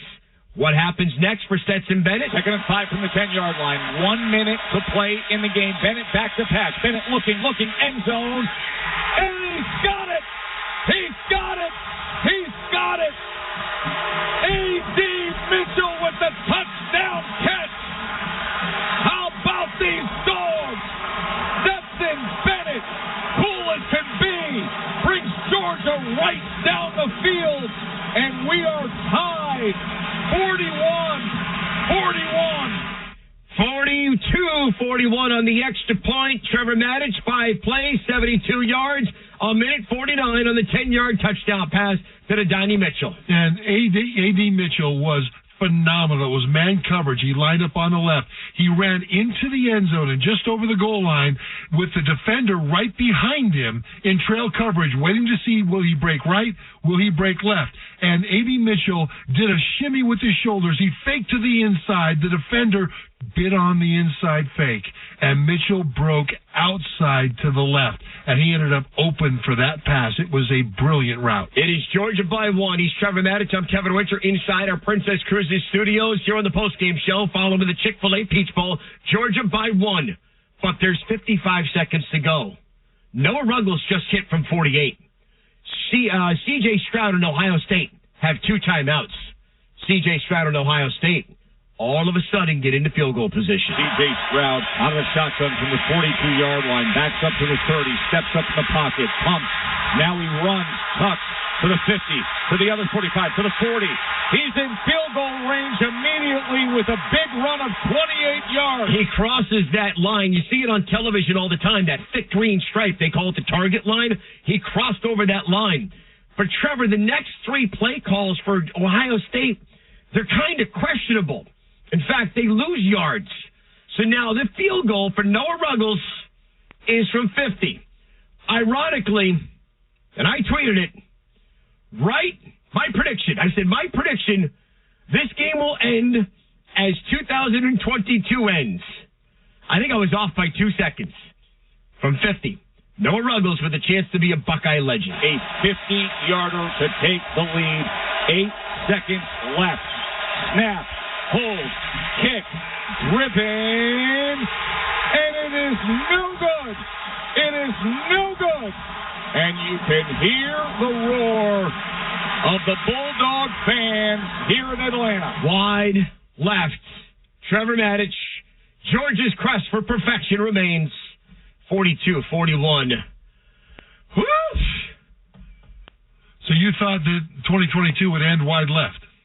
The year and the game. No, that's not what I thought. But That's pretty good. You think you're right. It was a year was wide left. Hang on, but there are so many ways one could take that here at 12:30 in the morning, at 12:30 Eastern time on the mornings on the AM side of the East Coast. What a game! What a performance! I want to start with Stetson Bennett. The dude is just a winner. What do you see out of him? Yeah, Stetson Bennett all game long had a sleeve on his right leg. So he had a black sleeve that went all the way up to his hip, all the way down to his ankle. And on the sideline, there were times when a trainer would pull that down and take some goop that looked like icy hot and put it on that. I saw him icing his shin early in the game as well. It looked like he was trying to stay warm on the sideline. Something was wrong with that leg. And something was wrong with his passing in the first half, because he kept on underthrowing players. He didn't look like his normal self. But when the chips were down and he had to make the throws at the end to bring them back for the victory, he made the throws and brought them back. Had it not been for that leg, then it would have been a phenomenal game for Stetson Bennett. But the fact that it looks like he overcame an injury as well just increases his legend. 23 of 34, 398 yards, 3 touchdowns, and now he's, 26-1, I believe, as a starter all time. He lost Georgia. One, huh? What's the matter with him? It's a great question. That's for you, Kirk Morrison, and Mark Kessler to start discussing 1 week from Monday night when you're joined for the national championship game. It will be Stetson Bennett and the Georgia Bulldogs, their head coach Kirby Smart, in the national championship game on Monday night, January 9th, exclusively ESPN television and radio beginning at 7 p.m. Eastern time. But up next on our Princess Cruises postgame show, let's hear from Stetson Bennett. Let's find out if he was injured. Let's find out what it was like to engineer the game-winning touchdown drive that sends him once again to play for consecutive national championships. Your final tonight, the Georgia Bulldogs beat the Ohio State Buckeyes 42-41. The quarterback and the coach of the Dogs are next. This is the Chick-fil-A Peach Bowl on ESPN Radio, the ESPN app. You've been listening to the Chick-fil-A Peach Bowl between Georgia and Ohio State on ESPN Radio. Now that Georgia is on to the title game. If they win back-to-back titles, how would we compare Kirby Smart to his former boss, Nick Saban? Keyshawn, J. Will, and Max will have a full breakdown of the college football playoff Monday morning starting at 6 right here on ESPN Radio. Hello, everybody, and welcome back to Fansville, where the refs are always wrong and Dr. Pepper is always right. Where the mountains are capped with cooler ice and children learn the 23 flavors of Dr. Pepper before they learn the alphabet. It's the one place where a man is a 6 unless he's wearing face paint. And where fans deserve a Dr. Pepper no matter if they win or lose. We're gonna win. Get ready for anything to happen this college football season on Fansville by Dr. Pepper. The one fans deserve. Grab some today. With a peppermint frosty, time to enjoy yourself is built in. You're welcome. They're so rich and creamy a straw just won't cut it. And finishing one, not something you can speed through. So, check your watch. Is it frosty time yet? And by that we mean, is it time for a moment with just you and your frosty? Kicking back and doing whatever goes best with the chillest treat of the season. These peppermint frosty treats are going fast. So when it's time for frosty time, choose wisely. Choose Wendy's. So I switched to Boost Mobile and got this free Samsung Galaxy A23 5G phone. Why do you think they call it the Galaxy? Maybe because the Samsung Galaxy A23 has a huge screen, and galaxies are huge gravitationally bound systems of stars rotating around a supermassive black hole. And the phone is free? When you switch to Boost Mobile. Cool. You lost me at gravitationally bound. Switch to Boost and get a free Samsung Galaxy A23 5G phone. Boost Mobile. Unleash your power. Limited time offer while supplies last. New customers only. Excludes tax. One device offer per line. Only available on certain networks. 5G not available everywhere. Additional restrictions apply. See local Boost Mobile store for details. Nerds. At NerdWallet, we often see people blocked when making financial decisions. Take Harold. Coach, these credit card offers, they're everywhere. Harold, look, it's tough out there, but you have got this. With NerdWallet on your team, you will make the smartest play with side-by-side comparisons of top credit cards. Whoa, a card that rewards me for buying sports gear. Let's go get that cash back, team. NerdWallet, the smartest decision for all your financial decisions. Not running your business on NetSuite is like trying to sink a putt with a cap pulled over your eyes. NetSuite by Oracle is the #1 cloud financial system, giving you visibility and control of your financials, inventory, budgeting, and more, all in one place. 93% of surveyed businesses increased their visibility and control after upgrading to NetSuite. Over 32,000 businesses already use NetSuite. For the new year, NetSuite has a new financing program for those ready to upgrade at netsuite.com/gameday. The football playoffs are right around the corner, and nothing beats seeing your favorite team live. Not only does Vivid Seats have great NFL ticket prices, they're also the official ticketing partner of ESPN. And with Vivid Seats rewards, when you buy 10 tickets, you get the 11th free. Download the app or visit vividseats.com today. Vivid Seats. Life happens live. Receive a reward credit equal to the average price of the 10 tickets purchased, excluding taxes, fees, and processing costs. See vividseats.com/rewards for terms and conditions. Lions, Tigers, and tailgates. Oh my. The college football season is always a great time of year. Besides the jerseys, the face paint, and the foam fingers, there's the food. And nothing gets you more fired up for game day than Eckrich smoked sausage. They're naturally hardwood smoked and have the perfect blend of spices. From buffalo sausage dips to sausage chili mac and cheese, Eckrich smoked sausage is a quick way to bring flavor to all your tailgate meals. Visit Eckrich.com for easy, one-of-a-kind sausage recipes. Eckrich, you do you. Yo, Pablo Torre here, host of the ESPN Daily Podcast. When you want to go beyond your feet, when you want to get inside the score, when you want to get behind the highlight, there's ESPN Daily. Go deeper into the stories of the moment. Get the exclusive access and insider perspective that only ESPN can give you. ESPN Daily, hosted by me, Pablo Torre. Listen and subscribe wherever you get your podcasts.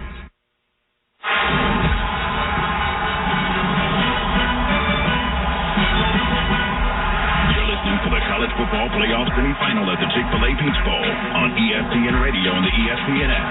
Second and 5 from the 10-yard line. 1 minute to play in the game. Bennett back to pass. Bennett looking, end zone.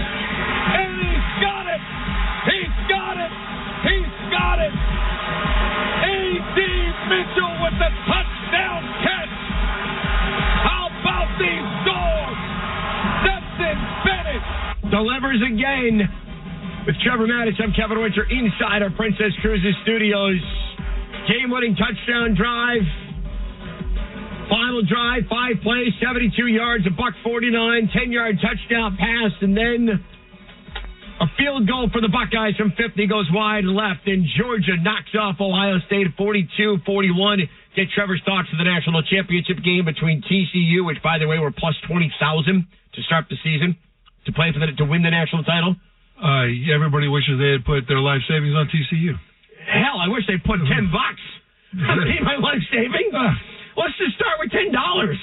But you talk about them coming from so far behind against the Blue Bloods, and they beat Blue Blood Michigan, and almost nobody gave them a chance to win. Well, and it was looking like it was Blue Blood Ohio State that was next, because the Buckeyes were up 38-24 going to the fourth. Stetson Bennett and Georgia outscored Ohio State 18-3 in the fourth. Stetson Bennett after the game, and after a 1-point win in the Chick-fil-A Peach Bowl at the College Football Playoff semifinal with Holly Rowe. Well, Stetson, you got that ball with 2:36 left to play in this game. What went through your mind when you started to do that drive, how you had to win this game down by 6? It's in our hands now, And then when we scored, I was scared to death because they played a hell of a game on offense. I was like, we scored too quick, and then our dude stepped up. What a game. What a game. A little bit biased. I might be better in 17 Rose Bowl. I don't know, but good Lord. Wow. You got emotional with just a few seconds left in this game. How did you do it again, Stetson, back-to-back to the national championship? Wow.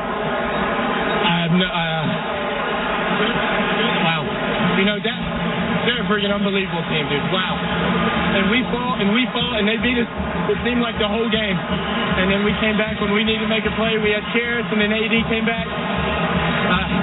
Unbelievable. AD has been out. He's been injured in and out of the lineup. How did you trust him in that moment with the biggest touchdown of your life? Just because he was out, it doesn't change who he was. We had to get back on the same page. But I knew at the top of that route, there's not many people who can stay with him quickness-wise. And I just trust him. I put it up before he even came out, and I just threw it up soft, and he went and made a play. And wow. I mean, yeah. How does it sound if we see you next week at the national championship? If you had told me that when we were down, whenever we were down in the fourth, I would have been like, you are crazy. Yeah, well, we'll see you there. Stetson Bennett with Holly Rowe, 38-24 to start the fourth. And by the way, down 11 to go, 38-27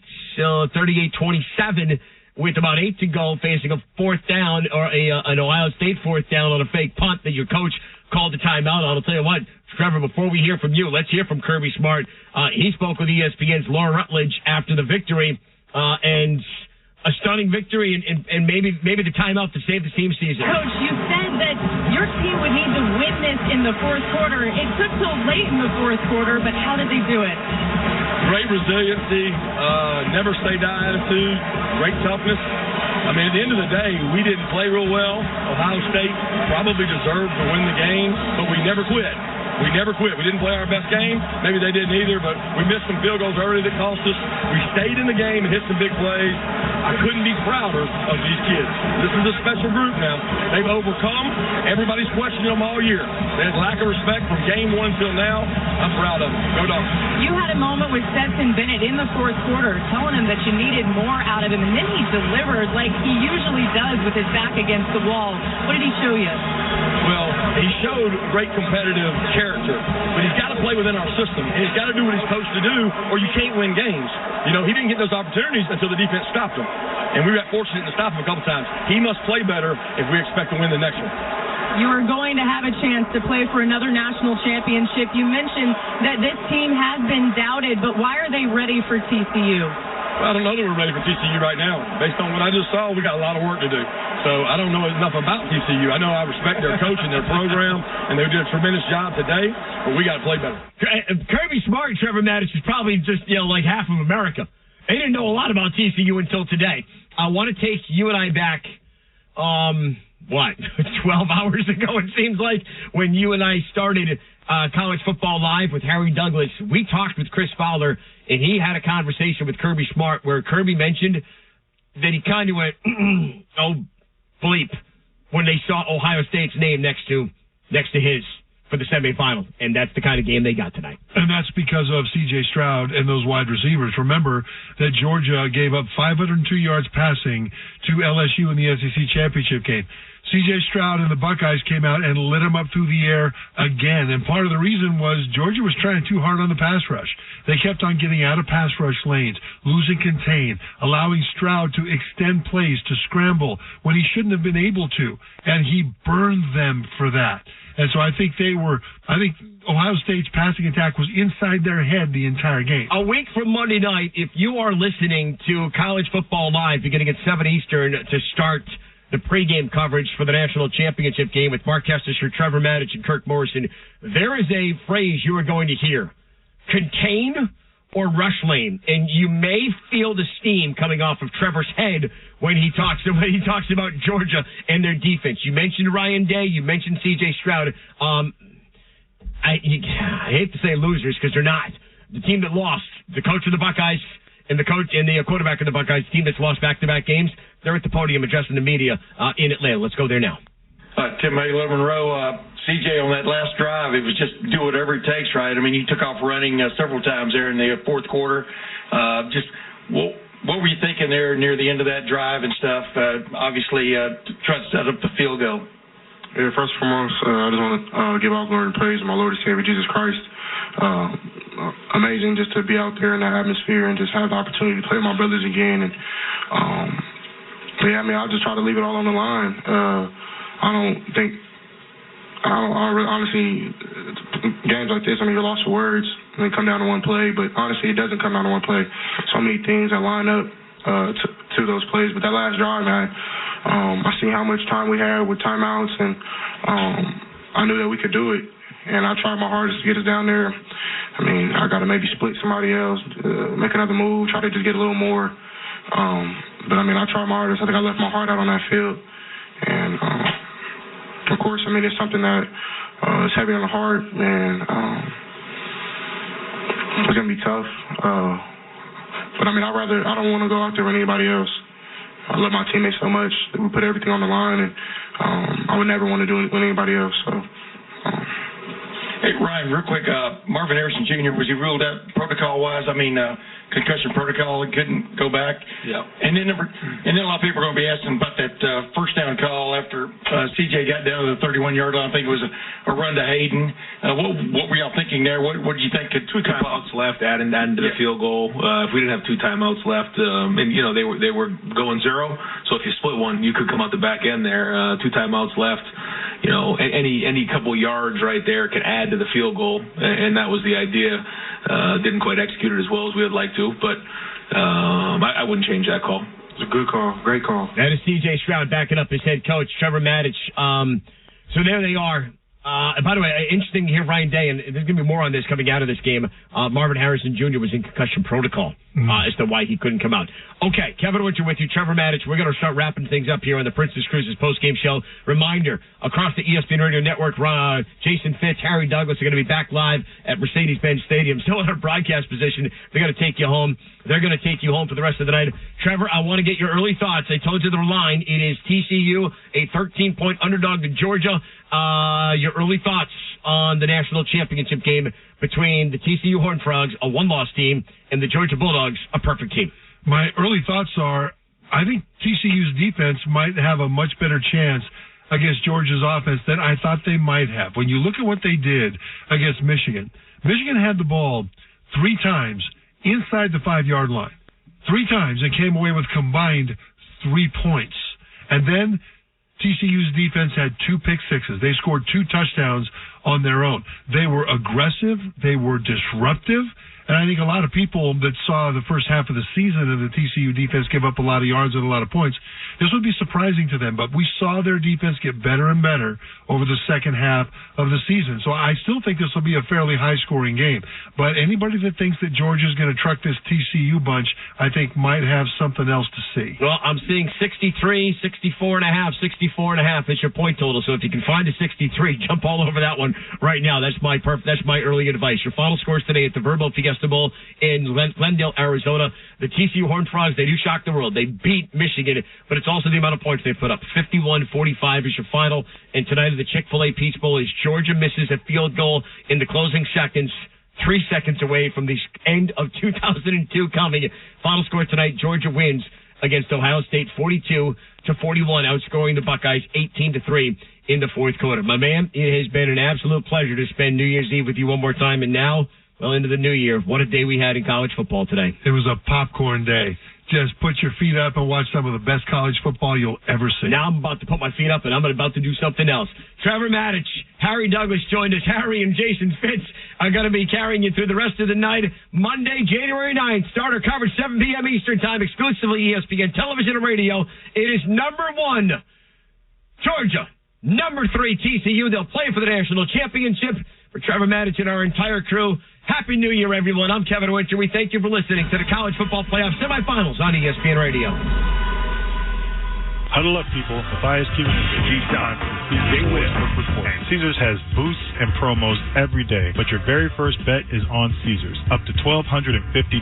Sign up using promo code RadioFull and then place your first bet with the Caesars Sportsbook app. If you win, that money is all yours. If not, you'll get your stake back as a free bet. Week 17 of the NFL season is here, so buckle up. On Sunday, the Giants battle the Colts. The Jets head out west to face the Seahawks, and the Patriots will defend their home against the Dolphins. And remember, with Caesars Rewards, every bet brings you closer to the types of perks only Caesars can offer. That's tickets, free stays, experiences, and more. Caesars Sportsbook. We are all Caesars. Open to new users who are 21 years or older and physically present in New York. If qualifying bet loses, bet amount is returned as a credit. Must be used within 14 days. See Caesars.com/promos for full terms and conditions. Gambling problem? Call 877-8-HOPE-NY or text HOPE-NY to 467-369.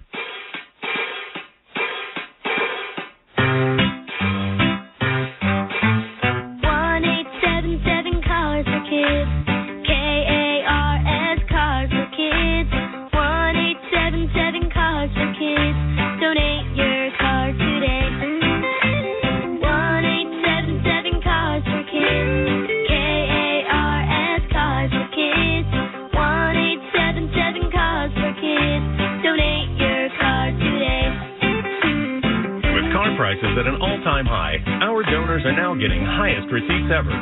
Donate at carsforkids.org, and your car can be picked up tomorrow. 1-877-CARS-FOR-KIDS, K-A-R-S, Cars for Kids, 1-877-CARS-FOR-KIDS, donate your car today. Now accepting donations of land, homes, buildings, or any kind of real estate. Get a jump on the new year by finally losing that weight. Schedule your consultation with NJ Diet today. Their scientific approach will ensure that you lose that fat quickly and safely. NJ Diet uses your hair and saliva samples along with their bioenergetic scans to personalize natural solutions and supplements that balance your hormones where the side effect is weight loss. You will shed a contractually guaranteed 20 to 40 plus pounds in only 40 days. Then NJ Diet uses DNA testing to help you keep it off. NJ Diet is all natural, no shots, no hormones, no surgery, and no prepackaged foods. Full supervision is provided every step of the way, and even get the doctor's personal email and phone number. Locations throughout the East Coast or from anywhere with live online video consultations. Call them now, 855-5NJ-DIET, or schedule your consult by going to njdiet.com. That's njdiet.com, and lose the weight for good. If you heat your home with oil, you must hear this message. Low-price home heating oil is now available to ESPN listeners at a fixed price that can save you hundreds of dollars a year on your home heating bill. If you think you're paying too much to heat your home, then pick up your phone and dial 1-866-OIL-DEAL right now to see how much you, a loyal ESPN listener, can save on heating oil. The Home Heating Oil Service Center is staffed 24/7, and mechanics are available 24 hours a day, 7 days a week, to ensure your family is never left in the cold. Just dial 1-866-OIL-DEAL. That's 1-866-OIL-DEAL. The heating oil line is now open for ESPN listeners. Think you're paying too much for your home heating oil or service? Call the Home Heating Oil line now to see how much you can save on home heating costs this winter. Don't wait. There's no reason to pay too much for home heating oil. You can get the best service, 24-hour mechanics, and a low flat rate for this home heating season guaranteed. So call now, 1-866-OIL-DEAL. That's 1-866-OIL-DEAL. Getting the job done and going into the open spot, but Georgia should never have allowed that. Even on that last, 27-yard scramble by Stroud that got Ohio State into position to attempt that last field goal, that was because one of the defensive linemen got completely out of his lane over the right guard. And there was a massive hole, and Stroud said, okay, I'll just run through that. So I think that Georgia's defense has a whole lot of improving to do. if they're going to have any chance at all of slowing down TCU. Before Harry takes over here, just want to welcome in everybody that's been listening to the game. You're listening now to Game Night's College Football Playoff Postgame Show on ESPN Radio. Harry Douglas, Jason Fitz. We're talking to ESPN college football analyst Trevor Maddich. Yeah, Trevor, and I look at the Georgia Bulldogs defense, right? And they had a game this year against the Tennessee Volunteers, and they really did a great job rushing the passer and negating the vertical pass game from Tennessee and that high-powered offense. They struggled a little bit in the SEC championship game. You touched on that a little bit in the pregame show in which I was on with you earlier along with Kevin Winter. You see them today against the Ohio State Buckeyes, another team that can throw the football around, and Ohio State did a great job of it. Now they're going to be facing the TCU Horned Frogs and Max Duggan and a plethora of wide receivers that they have. What is something that TCU can exploit when it comes to the Georgia Bulldogs defensively? I think you start with the safeties of Ohio State, or excuse me, of Georgia, because that's where they had a problem against LSU in the SEC championship game. And the thing about TCU is that their receivers go 4 deep with guys that will be in the NFL. The two outside guys are 6'4" and 6'5", both of them 215 pounds. One of them a future first-round draft choice, Quentin Johnston. And if you cover those guys and put the safeties out wide to kind of bracket those guys, you've got a couple of guys inside in Darius Davis and Tay Barber who are not so big, but they're electrifyingly fast after the catch.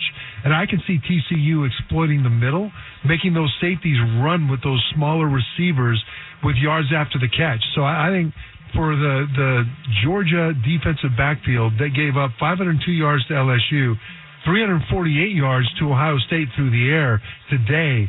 I think they have another nightmare on their hands with the skill people on the edges of TCU. It could be another long day for that Georgia secondary.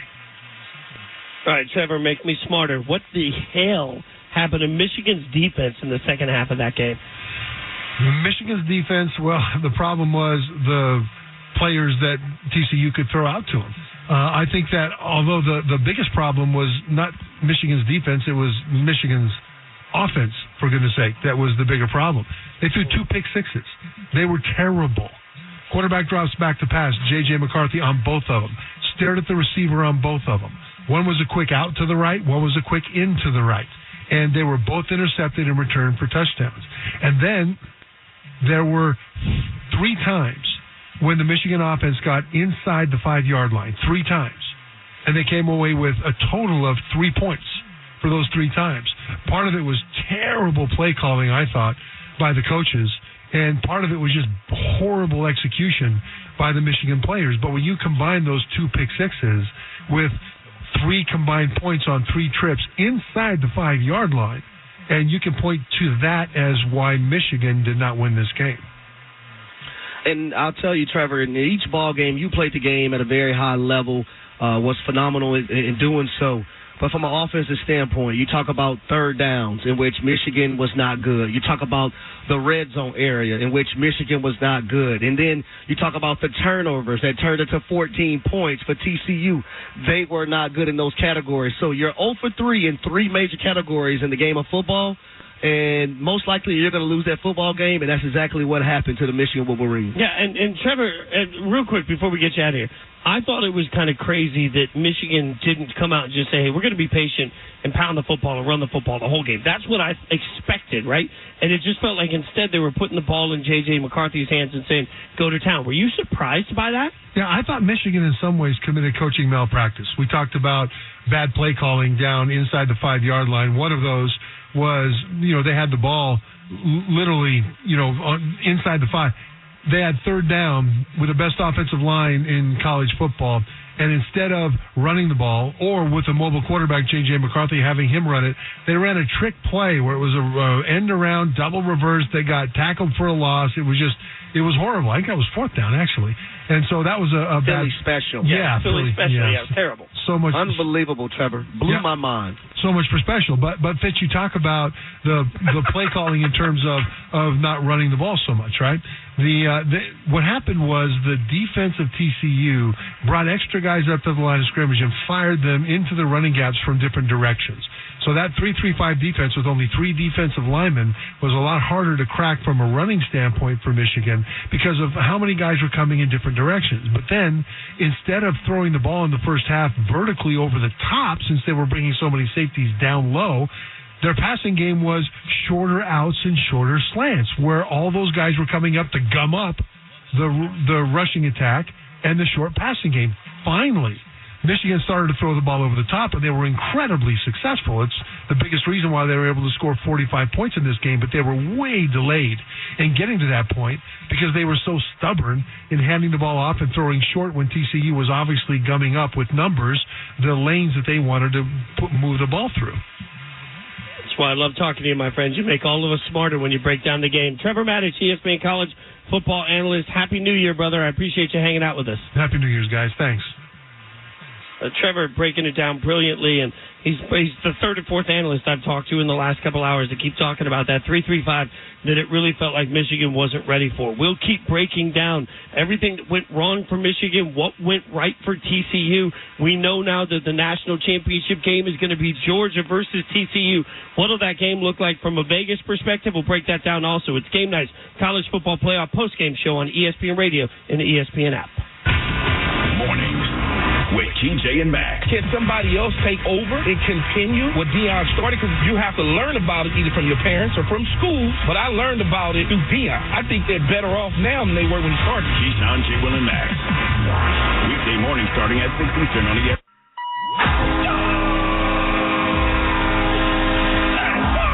The New York Islanders are celebrating their 50th anniversary season. There will be numerous 50th celebrations, giveaways, and promotions throughout the season at UBS Arena to commemorate this once-in-a-lifetime occasion. Be a part of the historic season and enter to win 2 free tickets to see the Islanders throughout the year. Make the most of the 50th anniversary and download or log in to the ESPN New York app to enter today. Hey, Stan, what's different with you? You seem so calm and relaxed. Yeah, my commute to the city is so easy now that I take the Coach USA bus. I work in the office 3 days a week, and Coach USA offers me the cheapest rate. 90 days to use my 40-trip commuter book. Frequent, reliable buses at convenient times. A new app to buy my tickets digitally, free parking, and the safest drivers. Not to mention, they are environmentally friendly. My life couldn't be easier, and I'm saving money. How do you think I afforded these box seats? Wow, my commute is costing me a fortune. With these gas prices through the roof, did you see the price per gallon today? Parking, tolls, I can barely afford this hot dog. Well, my friend, I think you should switch to Coach USA. Then you can buy these seats next time. For schedules and fares, go to CoachUSA.com or download the Coach USA app to buy, store, and scan your tickets.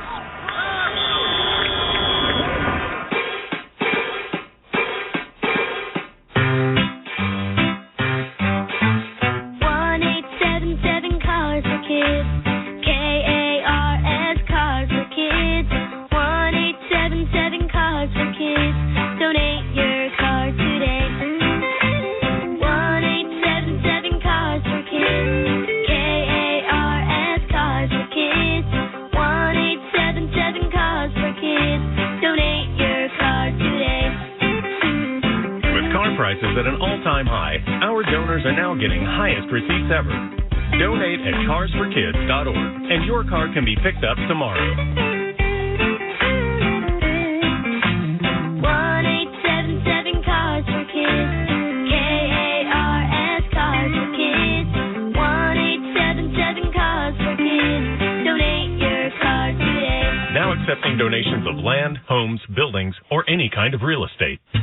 To score a touchdown, everything needs to line up perfectly. No different than finding the person you want to marry. When the time comes to propose, well, do what I did. Visit the engagement experts at London Jewelers. They'll make shopping for a ring easy and help you find the end zone. Let them help you pick or design the perfect ring to fit any budget from their 2 by London collection. London Jewelers is committed to getting it just right. So visit London Jewelers today at any of their 7 locations, including the newest location at the mall at Short Hills. Mention I told you to stop by, and you'll get the Michael K. treatment. Individuals and businesses with tax problems, listen carefully. Do you feel like you're losing control of your finances? If you owe over $10,000 in back taxes or have unfiled tax returns, we can help you take back control. The IRS is the largest and most aggressive collection agency in the world, and they can seize your bank accounts, garnish your paycheck, close your business, and file criminal charges. Take control of your tax problem now by calling the experts at U.S. Tax Shield and take advantage of the Fresh Start program and new laws that may allow us to negotiate a settlement for the lowest amount possible. Our team of tax attorneys and enrolled agents can stop collections and get you protected so you can take control of your financial future. U.S. Tax Shield offers a price protection guaranteed quote to get you protected today. U.S. Tax Shield is A+ rated with the Better Business Bureau, so call now. 800-687-5192. That's 800-687-5192. U.S. Tax Shield. 800-687-5192. This is your radio home for New York Rangers hockey. WEPN FM, New York, a Good Karma Brands radio station. This is Sports Center. I'm Steve Lennox. Ohio State and Georgia in the Chick-fil-A Peach Bowl Saturday night in Atlanta. Georgia down 14 at the start of the fourth quarter. Stetson Bennett putting the Bulldogs in front in the game's final minute. 2nd and 5 from the 10-yard line. 1 minute to play in the game. Bennett back to pass. Bennett looking, end zone. And he's got it! He's got it! He's got it! A.D. Mitchell with the touchdown catch! Extra point put Georgia up 1. C.J. Stroud moved the Buckeyes down the field. Buckeyes a chance to win it in the game's closing seconds. A 50-yarder to take the lead. 8 seconds left. Snap, hold, kick, ripping, and it is no good. It is no good. And you can hear the roar of the Bulldog fans here in Atlanta. Joe Tessitore, the calls on ESPN Radio. Georgia 42, Ohio State 41. Georgia now 1 win away from winning back-to-back national titles. Last school to do that, Alabama. In 2011 and 2012, it'll be Georgia and TCU for the national championship. Horned Frogs won the Fiesta Bowl 51-45 against Michigan. Tough New Year's Eve for both Big Ten schools. Wolverines losing in the college football playoff semifinals for a second straight year. Michigan now 1-7 in bowl games under head coach Jim Harbaugh. NBA Nets extended their win streak to 11 in a row going into the new year with a 17-point win on the road against the Charlotte Hornets. Yo, this is Jay Williams from Keyshawn, J. Will and Max. All of us here at ESPN Radio would like to wish you all happy holidays and a happy new year. Cheers.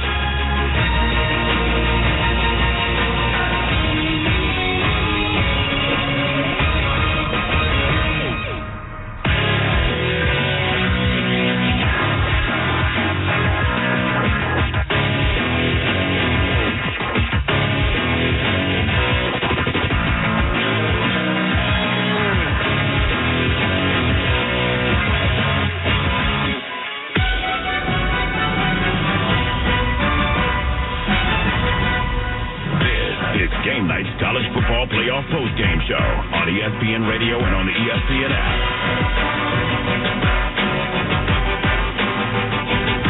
Coming into the day, I think most experts presumed that we would be looking at a national championship game that involved, or a playoff day, I should say, that involved 2 significant wins. Neither of those games went as most people expected, as TCU early in the day upsets Michigan with a thrilling victory that comes down to the wire. And then in the Peach Bowl, the game that we're sitting at right now, Georgia beats Ohio State by 1 by way of a missed 50-yard field goal as time runs off the clock. He's Harry Douglas. I'm Jason Fitz. It's Game Night's college football playoff post-game show on ESPN Radio, the ESPN app, Sirius XM, Channel 80. ESPN Radio is presented by Progressive Insurance. Don't forget, for all this college football conversation, tune into football action tomorrow. My beloved Raiders host the 49ers. Coverage begins at 3 p.m. Eastern on select ESPN radio stations. Real quick, Harry, we had 2 wild games that both came down to the absolute wire, and 2 games that I think a lot of people thought could be blowouts that weren't anything like what most people expected. Kudos to all of these teams for showing up and giving us what college football has not had most years. 2 great semifinal playoff games. Yeah, and for me, I can't wait till the college football playoffs expand.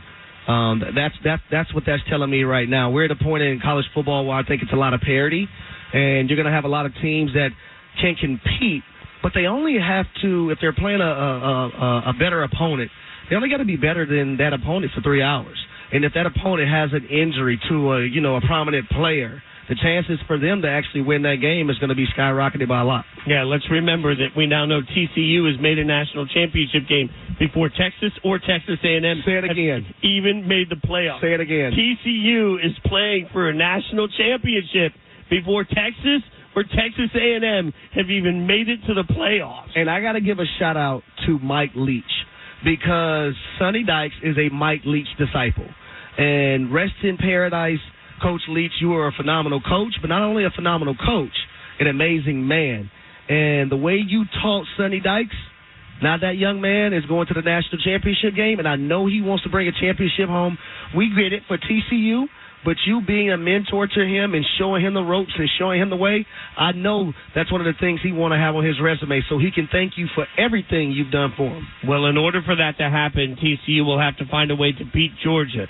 Georgia, Kirby Smart, Stetson Bennett, they're at the podium right now on the heels of their semifinal victory. Here's a little of that. Ryan Daniels' program, just saw C.J. Stroud out there, and my heart goes out to those guys because they played well enough to win the game and got a really good football team. So do we, and our guys are extremely resilient. We talked halftime about some games we've been in this year we've been behind in, including the Missouri game, and I had no doubt that our team would come out fighting. Did not play our best football game. A lot of that had to do with Ohio State. I have a lot of respect for them. I have a lot of respect for these players that are on this podium with me and the ones in the locker room. And if we want any chance of winning a national championship, we have to play a lot better football than we played tonight. But we got to keep the resiliency and composure along with us. All right, we'll go into questions. Raise your hand. We'll get you a microphone. Let's go right over here, midway on the right side. Yep, next time.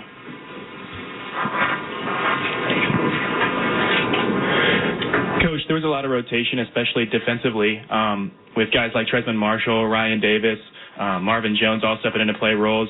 Was that a thing to adjust to Ohio State's tempo? And then also, how would you rate those players that came in and played roles after maybe not playing a lot this season? Well, we wanted to play a lot of players. When you get this late in the season, guys get winded, the up-tempo game. So, we say if you're good enough and you practice well enough, you should play. And we felt like against LSU, we had some guys that got winded in the game, and we wanted to play Tresman and Ryan. And Marvin had to play. We had Chaz go down with an injury, had Darnell go down with an injury. We had guys at one point, we had our third and fourth string guys on special teams that have not even played all year. So we're at the point in a long season where it's accumulating and you're having to play a lot of guys who maybe haven't played. Right here, Alex. Kirby, can you kind of walk us through what you saw to call that timeout on that fake punt? Kind of walk us through that moment. Yeah, they just were not in their traditional formation. So a lot of teams carry that speed break. They come up the line quick. Everybody's lined up tight. We've seen it, in the SEC. A lot of teams carry it, and you try to practice it, but it's another thing when they actually do it and execute it. So it was one of those gut reactions that I didn't think that we had it lined up properly to stop it, and so called timeout. All right, we'll go right next door, Jeff. Go, Jeff. Two questions. First, Kirby, can you say what you said to Stetson coming off the field there at the end of the first half? And then Stetson, on that last drive, some of your teammates talked about how everybody said stuff in the huddle before the last touchdown drive, and if you could just recall what was said and what you said also. Coming off the field in the second half, it was really simple. I mean, we had to make a decision whether we wanted to go after it, and go try to score with, we didn't have much time left, but we did have timeouts. And at the time, I felt like every possession was valuable, and I wanted to be aggressive. And we called a play. They batted the ball. We called another play, and he was in the pocket for a while, threw a ball a little high over the middle. It put us at risk. And I told him, if we're going to trust you to do this in 2 minutes, you got to make good decisions. If it's not there, take off and run. And they almost got an interception, which could have been really costly. We just talked about the 2-minute drive. That's really it. As far as the huddle, I don't know. I mean, I don't really recall, words, but just looking at everybody and saying, all right, hey, we hadn't played our best and we hadn't done our jobs to the best of our ability, but hey, we're here now and it's in our hand now. Defense stood up whenever we needed them to, and where else would you rather be? You know, having the ball with 2 minutes left, and if you score a touchdown, you win the game. And I looked around, and there was just a whole bunch of just determined, strong stares from all the dudes, and gave me confidence. Everybody else had confidence when we went down the field. All right here in the front and on the right. I guess I want to ask Kirby and Javon against that Ohio State offense. They were clicking, they're running. Javon, I guess I'll start with you. The resiliency you guys have shown all year. I mean, when a team's clicking like that, connecting like that, how do you stay in it, stay that resilient? Where's the mindset at? And I guess I'd ask Kirby, what are you trying to do on defense to get a guy like Stroud out of rhythm when he's hitting like that? Well, we give a lot of credit to Ohio State. Those guys made plays when they needed to make plays. But we knew coming into the game it wasn't going to be perfect. You come into a game like this, college playoff, we know you're going to give us some plays. They're going to make some plays. We're going to make some plays. You can't get up. You can't get too high up, and you can't get too low. So we knew, like I said, we were going to have to rely on the connection that we built throughout the offseason and the resiliency. I couldn't be more proud of the team. Yeah. Game Night's College Football Playoff Postgame Show on ESPN Radio, the ESPN app, Sirius XM Channel 80. I'm Jason Fitz, sitting with Harry Douglas. We're presented by Progressive Insurance. And Harry, it's funny because Kirby Smart just addressed at the podium something he addressed as he was coming off the field at the half as well, that he had a conversation with his quarterback, Stetson Bennett, and that Stetson, when they tried to be aggressive, he thought didn't necessarily handle the situation well, held the ball too long, put him at risk. And, you know, I think you and I both saw in the second half a palpable difference in the play calling. I mean, in the third quarter particularly, it's like they tried to take the ball out of Stetson Bennett's hands. So it's interesting that there was sort of action and consequence with the way that Stetson Bennett handled the 2-minute drill in the first half, and I have to wonder how that played into his mindset, the 2-minute drill in the second half, because he played much different in that opportunity. Yeah, and I got to give a shout-out to Kirby Smart, because one of the things you can always expect from him is keeping it real with his players and telling them the truth, telling them what they need to hear versus what they want to hear. And at that moment, at a critical moment in the ballgame, when you have a whole second half to play, Kirby Smart was just real with his quarterback. And I'm pretty sure Stetson Bennett has thick skin. He can take coaching. He can face adversity. And at the end of it, when it was all said and done, he was able to do that. Now, I did believe that the play calling changed a little bit from Todd Monken. Also, I thought Todd Monken did a terrible job trying to get Brock Bowers the football, because he should have did a way better job than that, especially when he's your best player on offense. But at the time when they needed Stetson Bennett the most, they allowed Stetson Bennett to be himself. And we've seen Stetson Bennett come through. I think besides the last drive when you're kneeling the ball out, the 3 previous drives was touchdown, field goal, right? Or field goal, whatever order it was. Those were the 3 positions. You know what I mean? So I think Georgia did a great job in that sense. But moving forward, and I probably want to touch on it in the next segment, but I just didn't think Georgia did a great job of getting certain people the football who needed the football 100%. Look, it was weird is the best word I can use. That midway through the third quarter, they put up the graphic on the TV at the time that Stetson Bennett had a total of 3 targets. 3 targets. I'm not even talking about the 1 catch. I'm talking about not getting him the ball. And it speaks to the fact that for a lot of this game, it felt like Ohio State was the better team. For a lot of this game, it felt like Georgia was sort of getting in their own way. And at the end of the day, Georgia did what you do when you are an undefeated defending national champion. Like, when you've been in these situations before, there's just a different swagger. Well, I will also say, you had the Missouri game earlier this year, the Georgia Bulldogs, right, when they was down late. And Stetson Bennett did a hell of a job of making the plays when he needed to make it and helping Georgia get a victory. Games like that help for moments like this. Also, last year, winning the national championship. So you know what the adversity is like. You know how to overcome it. And not just Stetson Bennett, but everyone else on that roster as well. Well, it's never too easy to start looking at, or never too early, I should say. It's late to start looking forward to what the national championship could hold for us. And in order to do that, we need to talk to one of our best, one of our favorites, and one of the best Vegas experts we got. Doug Kazarian will join us. We'll break down what Vegas thinks of the title game next. Game Night's College Football Playoff Postgame Show on ESPN Radio and the ESPN app. Whether on your radio, the ESPN app, your smart speaker, or Sirius XM Channel 80. Now, one of those guys, Trey Lance, Mullins, Brian Hoyer, and C.J. Beathard, gave me 3 quarters like I saw. You look pretty good. Keyshawn, J. Will, and Max are everywhere you are. It all starts weekday mornings at 6 Eastern on ESPN Radio. This is Game Night. It's an extra hour. Do not drive off the road with this big news. And a new start time. I'll give it to you whenever you want it. It's all coming to you weekday mornings from 6 to 10 on January 3rd with DiPietro and Rothenberg. I work with little babies. Who's the baby now? I'm the baby. On 98.7 ESPN. So I switched to Boost Mobile and got this free Samsung Galaxy A23 5G phone. Why do you think they call it the Galaxy? Maybe because the Samsung Galaxy A23 has a huge screen, and galaxies are huge gravitationally bound systems of stars rotating around a supermassive black hole. And the phone is free? When you switch to Boost Mobile. Cool. You lost me at gravitationally bound. Switch to Boost and get a free Samsung Galaxy A23 5G phone. Boost Mobile. Unleash your power. Limited time offer while supplies last. New customers only. Excludes tax. One device offer per line. Only available on certain networks. 5G not available everywhere. Additional restrictions apply. See your local Boost Mobile store for details. O'Reilly. Be ready for winter weather with Rain-X Advantage wiper blades at O'Reilly Auto Parts. Right now, purchase a pair of Rain-X Advantage wiper blades and save $10 plus get 2 times O Rewards points. Our professional parts people will even install your new wiper blades for free. Stop by your local O'Reilly Auto Parts today or visit O'ReillyAuto.com. O'Reilly Auto Parts. ESPN Podcast, no matter what you're a fan of. Welcome into the Fantasy Focus Football Podcast. Hollywood mogul. McConaughey. This is the kind of guest you're going to get on the SV Pod. His reputation is destroyed. I don't feel sorry for Donald Sterling. The final question comes from Lenny. The legend that is Adam Schefter. Julie Foudy. Simone Biles is in the house. Listen to me now. Believe me later on. This has been ESPN Daily. I'll talk to you tomorrow. ESPN Podcast. Something for everyone. Listen wherever you get your podcasts.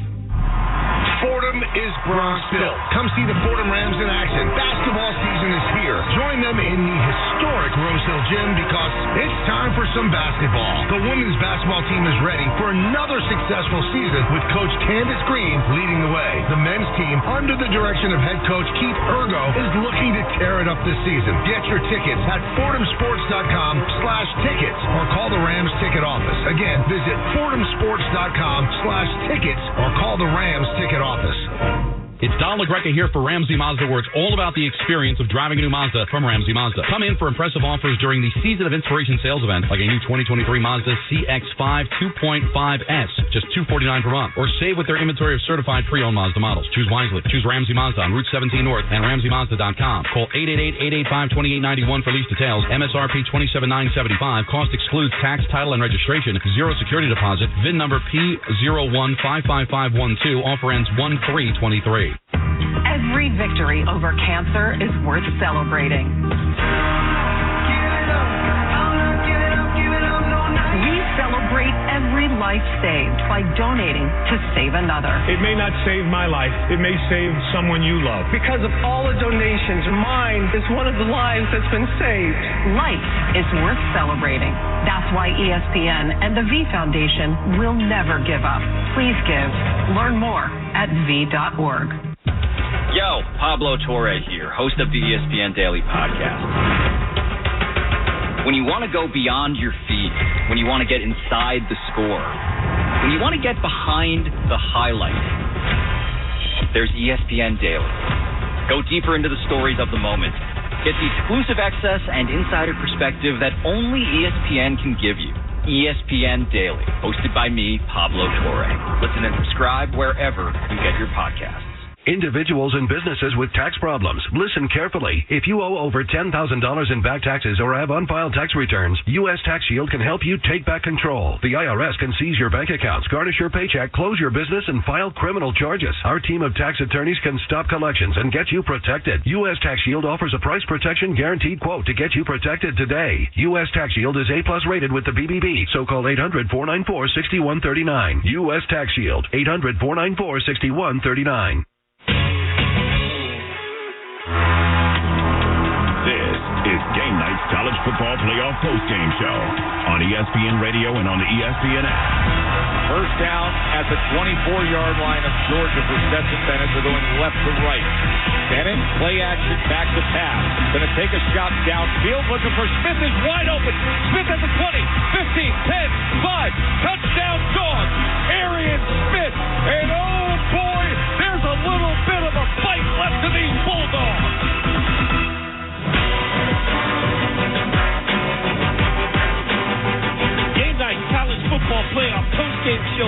ESPN Radio, the ESPN app, Sirius XM, Channel 80.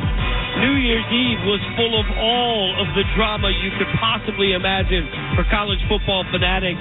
Harry Douglas, Jason Fitz, we're hanging out with you, getting you set for it. We know our national championship matchup now. It will be TCU taking on Georgia, the College Football Playoff National Championship presented by AT&T. That's Monday, January 9th. Coverage on ESPN Radio starts at 6:30 p.m. Eastern.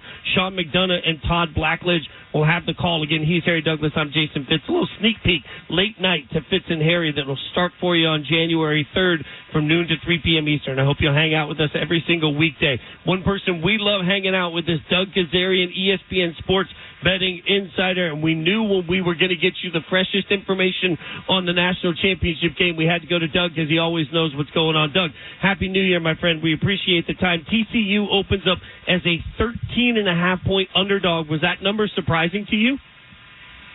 Good to be on with you, fellas, and Happy New Year to you and everyone listening as well. No, it does not. It's the power ratings are going to change based on perception and coming off a win. So obviously, let's say TCU and Georgia were going to be one of the semifinals, that line would probably be about 16 or so. But TCU looked impressive coming off the win over Michigan, get me essentially wire to wire. And then, so the power rating is going to improve a little bit, but not drastically. So it's 13.5. It's already been bet up to 14. So we're sitting at 14. I imagine we'll be here for about a week.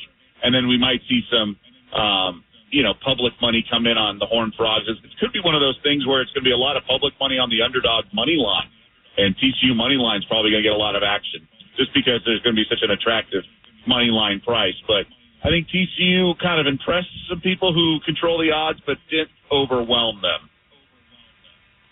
Now, you just mentioned you think it could go up to 14 and sit there for a week. When we get to all of this, when it's all said and done, where does it end up, do you think? I think it actually closes 14. I mean, we talk about it a lot with football and betting and just the key numbers, right? Like, there's really not a huge difference between, let's say, 12 and 12.5. But 14, it obviously, is a common margin of victory in the sport of football. So 14 to 14.5 will be significant. I don't think it's going to go above 14 because I think the public's going to want to bet plus 14. I mean, it's very early, but I think the public's going to be on plus 14. Now, the professional money that really shapes the market was not really like buying TCU, and that's why it stayed at 7.5 pretty much the entire month. So I think it's only going to be one-sided action from the public in terms of taking the 14, and I don't think it's going to go much off that number. I really don't. It could go down to 13.5, 13. The championship game in college and the Super Bowl are kind of the only games that the public money actually influences the market because there's just such a high volume of it. Now, Doug, the Georgia and Ohio State line was shrinking all day today. What did Vegas know that others did not? So basically, for like a month, there was no action. I have a column that comes out every Saturday and Sunday during the football season, and I had basically written my intro, and the intro was sharp money or professional bettors have not weighed in at all. And then around 11 a.m. local time on Friday, it started to happen. The professional, one really respected group that the underdog, so that's when it went to 6 and to 5.5, and then gradually it got to 4.5. There were even some 4s, as you mentioned and indicated, this morning and this afternoon. So basically, professional money just took the points. I talked to some pro bettors. I had one quote in my column that said, "It's not very often you get such an elite team that can play the respect card," and that's what Ohio State did. And the thing that surprised me the most is that the Buckeyes' offensive and defensive lines were so strong against Georgia, because that's really where Ohio State had struggled against Michigan, even against Notre Dame in the opener. Like that, the trenches was where I thought Georgia would dominate the game, and I was overwhelmed and so impressed with how the Buckeyes handled that aspect of the game. But it was all professional money that came in and moved the market. Even though there was more money on Georgia, the professional money moves the number. So educate me. We're talking to Doug Kazarian, ESPN Sports Betting Insider. Before we get you out of here, man, as we look at the opening numbers and the over-under, like all of this, how hard is it for these lines to be set when there are star players on both sides of this game that we may or may not see? We don't know the health status of somebody like Miller for TCU, for example. So how does that impact setting that information? No, it's a great question because odds makers prefer both teams at full strength in a vacuum or a neutral field, right? Like that's easy because then it's just simple math. It's kind of like when Selection Sunday has the basketball bracket, and then within like 6 minutes there's like point spreads on every game because it's just a neutral field, and then they subtract one team's power rating from the other. But when there are significant injuries, they put up like sort of a soft number, and they'll take a bet here and there from a respected bettor because it's not like the public's running to bet this right now. They don't really care what side the public comes in until later when it really is high volume. So if a respected bettor will make a play, then they'll move that number a half point here and there to kind of let the market shape itself. So they're willing to, I guess, pay for that information, pay for what, by taking a bet on the sharp side. And that's what we saw with Ohio State, where you saw the money come pouring in and they moved aggressively. And the number came crashing down. So the similar thing will happen, Jason, based on just tonight's opening number. The sharps will either grab 14 or lay 14. Follow him on Twitter at Doug ESPN. Check out his articles on ESPN Chalk. Doug, always appreciate your time, my friend. Happy New Year. Thanks for hanging out with us. All right.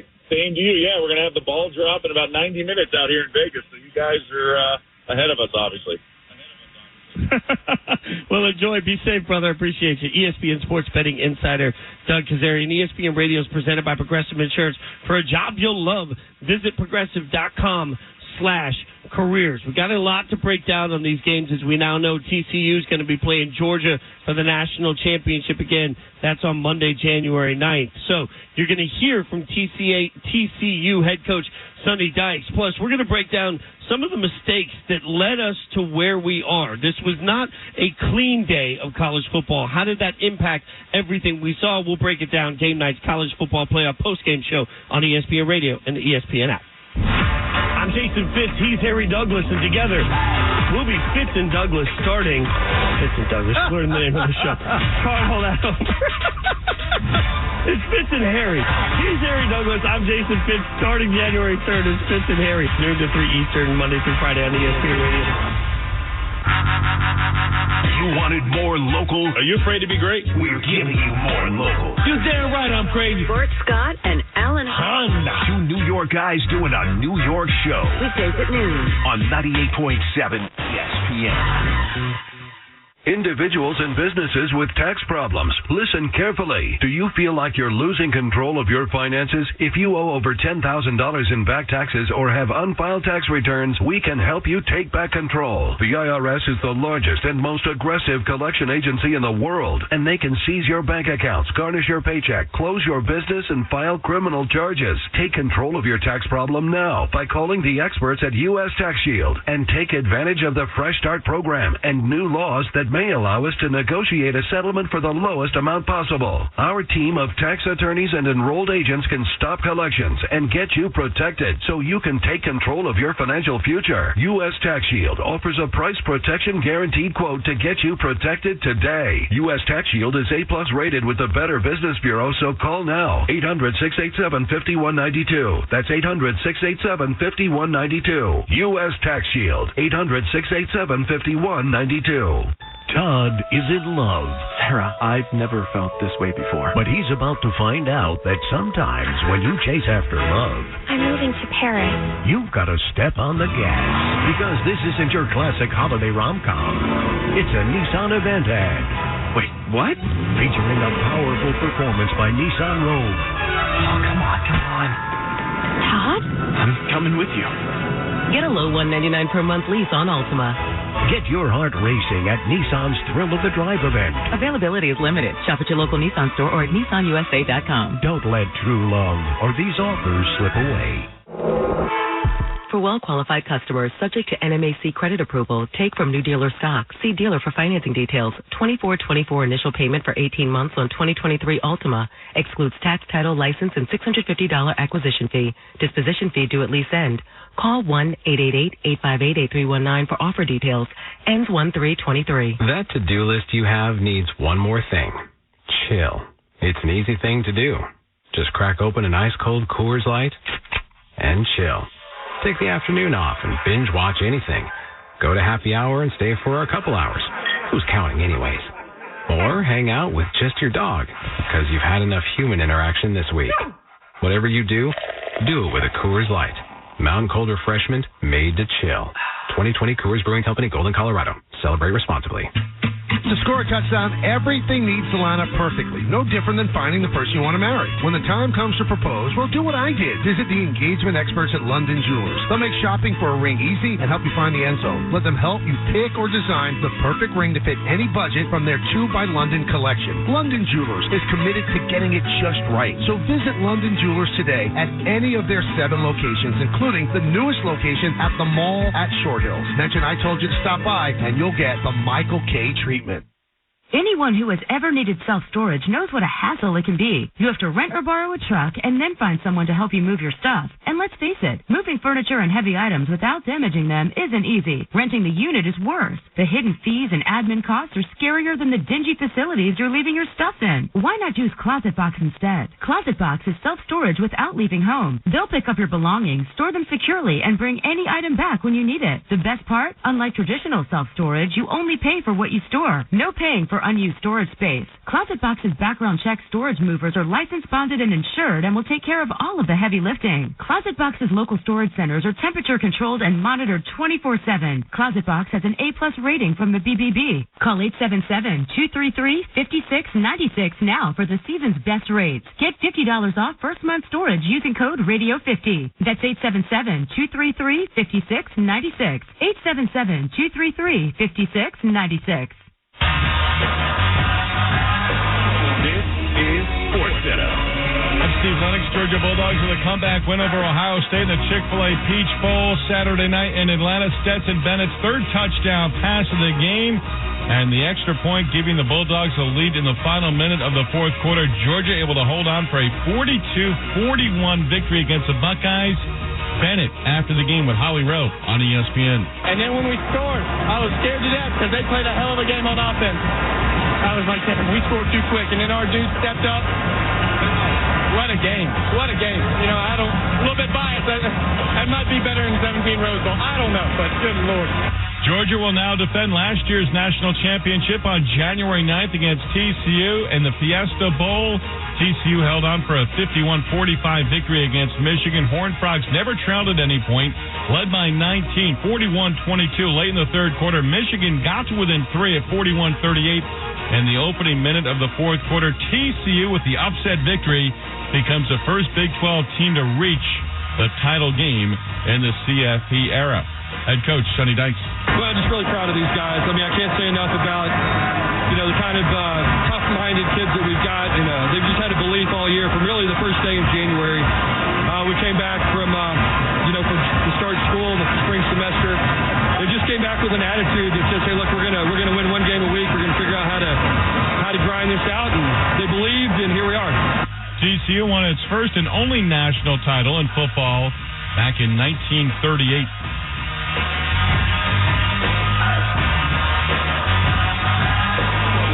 Hi, this is Max Kellerman from Keyshawn, J. Will, and Max. All of us here at ESPN Radio would like to wish you happy holidays and a happy new year.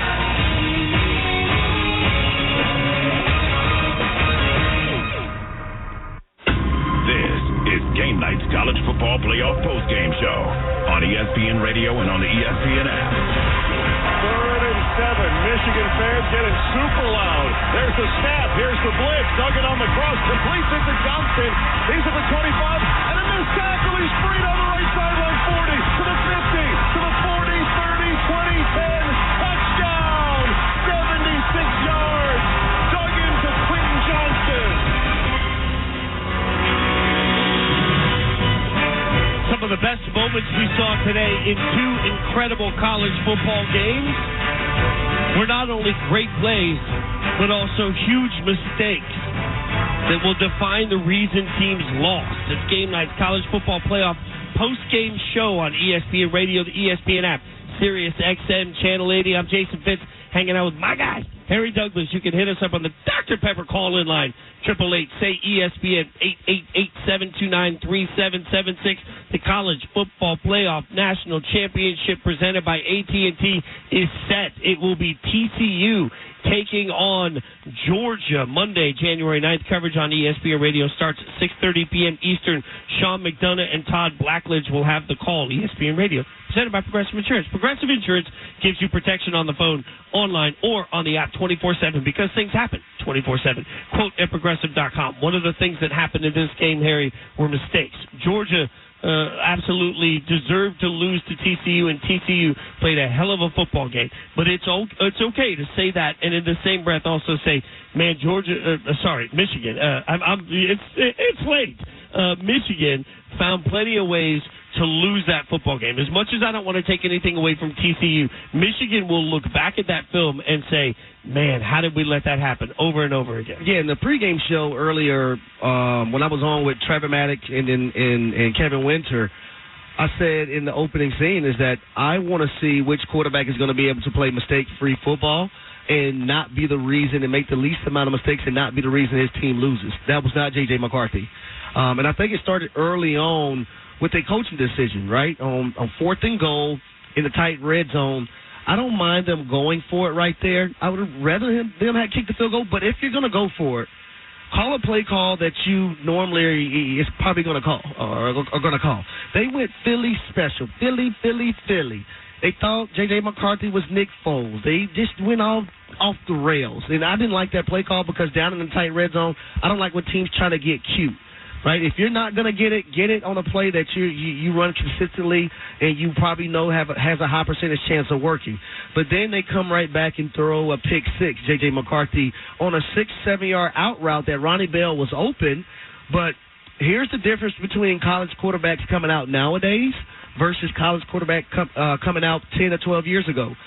These young quarterbacks have to see things open versus throwing with anticipation. And that's simply what it was for J.J. McCarthy.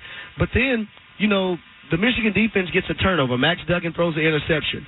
The very next play, you have a nice thrown ball from J.J. McCarthy to Roman Wilson, in which should have been a touchdown. I don't know what the referees in the replay unit were looking at, but obviously their glasses, they didn't have them on. It should have been a touchdown. But they got the football at the 1 yard line. So what do? You hand it to the fullback. Why in the hell are you handing it to the fullback? Why not let your quarterback sneak? Or why not give the ball to Donovan Edwards in the backfield? Because your run game has been that good all season long. You try to do something out of the ordinary, and they fumble the football at the 1 yard line. Then you have another pick six by D. Winters, who had a phenomenal day for TCU. Mentioned him in the pregame show as well. And then a 3rd and 7 when the game was 41-38. 3rd and 7 for the Michigan defense, so you got to get off the football field. You have Quentin Johnston coming on a 3-4 yard shallow route, catch the football. All the defender has to do is tackle him right then and there. But what happens? It turns into a 76-yard touchdown, Fitz. Little things like that. And I literally had just talked about these type of plays to Greg McElroy and Drew Gallagher, who does a lot for College Game Day. And that's just a testament to some of the things that a lot of people don't understand, how many passes that are called under 6 yards that turn into 50, 75, 80-yard touchdowns. And not just college football, but in the National Football League as well. And look, to me, this game was so simple. It was a misuse of the game plan. And Michigan, to oversimplify it, Michigan's offensive line should have been Santa Claus. TCU's defensive line should have been elves. Like, Santa should have just moved the elves and gone wherever they wanted to go throughout the course of this game. And I hear so many smart analysts talking about the 3-3-5, which is the defensive formation that meant the linebackers were coming up at strange angles. It was kicking their butt early on. But I would say two things to that. Number one, that 3-3-5 was not a surprise. The way that TCU plays defense was a known entity. So you got to do your homework and be ready for it. But number two, even if you're getting your butt kicked trying to establish the run, you still had to establish it, because as the game wore on, you should have been able to wear them down from a simple size perspective. I did not like the game plan at all. And here's another thing that TCU did very well. Dallin Horton, one of their defensive linemen, 4 sacks in this game. Mm-hmm. 4 sacks. Phenomenal day for the TCU defense, and shout out to Sonny Dykes for having his team ready to play today. Speaking of Sonny Dykes, the TCU head coach, he was on SVP and talked a little bit about this win and what it means. You have just watched as Georgia punched their ticket to play you, and I'm just I'm interested that you're watching kind of like us. The difference is you got to play somebody. What's it like watching that last 2.5 minutes there from Atlanta? Yeah, it was a heck of a football game. Obviously, two really good teams and a lot of back and forth. Really good football game. Reminded me a lot of our game tonight as well. Now, for you, as you're watching, obviously you'll dive into the tape, but I'm trying to imagine what it's like watching these two teams battle, knowing you're playing them. Like, when does the prep begin in earnest for you, Sonny? Yeah, trying to just relax tonight. You don't want to get too worked up one way or the other. You're going to play a good football team no matter what, and so just try to watch, see what happens, and then go tomorrow and start getting ready. Understood. Now, as for your game today, it was remarkable. Your team, unlike so many others where you've fallen behind, you built this big lead, and then you got to hold them off. As your team is battling late and Michigan is showing the kind of fight that you guys have shown all year long, what did you believe most in your team? What did you trust most that you guys would do? Yeah, you know what? The big thing about this team is, they just keep battling. We played a lot of close games, and so I think the fact that we played so many of those close games helped us out. Our guys were confident. We had to make plays down the stretch before, and so it was kind of business as usual for us in some ways. I'm just in those last minutes though. There's no reason not to believe you'd come out on top. You guys have all year long. I just am interested on a stage like this, in a game that means as much as any has ever meant for TCU, you and your guys just look calm. Where's that come from, Sonny? Yeah, it comes from a lot of leadership from our squad, a lot of preparation. We had a great week of practice. We came early, came on the 24th. Enjoyed the Fiesta Bowl, and they took great care of us. Verbo and the Fiesta Bowl committee did an incredible job. We had a super week. We came a couple days early. We spent Christmas Day together. We rested up a little bit, and then we hit it and had two really good practices and then a couple of walkthroughs to get ourselves ready. Thought our team was fast, and we played physical today. And that was going to be the big thing for us, was matching Michigan's physicality. And I thought we were the most physical football team today, without a doubt. Sonny, I appreciate that you're A, taking the time. B, I understand you're having a party with people that mean a lot to you. On the way out, in the time we've been talking, I've been told that you guys have been installed as 13-point underdogs against Georgia. You were significant dogs today, and it certainly didn't matter. I just wonder your reaction to that, if you have one. Yeah, it's kind of been that way all year. Really, our group will get ready. We'll come back to Fort Worth and start our prep tomorrow, and guys will get ready to play, and we'll play our tail off. And Georgia's obviously a really good football team. Started the year as kind of the preseason favorite to win the national championship. Right. We didn't start that way, Scott. We were picked 7th at our conference, but you know what? Our guys will be ready. We'll prepare well, and I know we'll play well a week from Monday. That's a little bit of Sonny Dykes, TCU head coach, hanging out with Scott Van Pelt on SBP, and I'm Jason Fitz, hanging out with Harry Douglas. I'll say here quickly, Harry, that as much as we talked about the mistakes, one thing that Sonny Dykes just mentioned was physicality. They came with that. That defense came to play today for TCU. There was a much maligned defense. Talked a lot about where they failed over the course of the season. They did not fail today. Well, I also would say that defense played phenomenal, but when your star running back, Kendre Miller, goes down, you're probably saying to yourself, okay, we might be in a world of trouble, but we also trust the guys that we have on our roster. And DeMarcado did a phenomenal job stepping in for him. Max Duggan did a great job. TCU rushed for 263 yards today and 3 touchdowns versus the Michigan Wolverines, who had a hell of a year defensively. They were a top 10 defense in college football. I almost said the National Football League. It's Sunday already now. Yeah, exactly. That's a few hours from now. But no, and it speaks to what TCU has to look at right now. Nobody thought they could out-physical Michigan. They did. Right now, nobody thinks they can hang with Georgia. We'll see. Speaking of Georgia, Kirby Smart, Georgia head coach, you'll hear from him next. Plus, we'll break down what to expect from the national championship game itself. It's Game Night's College Football Playoff post-game show on ESPN Radio. I'm Jason Fitz, hanging out with Harry Douglas, also on the ESPN app. This is Keyshawn Johnson from Keyshawn, J. Will, and Max. Wishing you a happy holiday season from all of us here at ESPN Radio.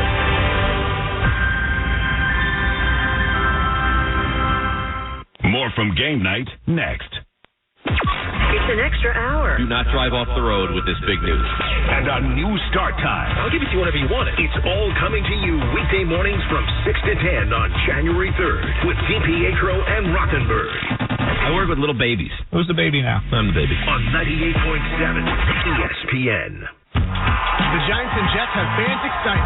Want to keep up with the latest on all things New York football? There's no better place than in today's New York Daily News or at nydailynews.com. It's all there. Jets beat writer Antoine Staley breaks down the decisions. Giants beat writer Pat Leonard dissects the latest moves. Respected columnists Mike Lupica, Bill Madden, and Bob Raceman offer perspective. There's no team like the Daily News team when it comes to the Giants and the Jets. The news you need, the stories you want, in print and online. Headlines and hot takes, they have their place. But at our podcast, ESPN Daily, we don't just skim the surface of sports. Dude, I mean, this clearly transcends blood feuds, rivalries, sports.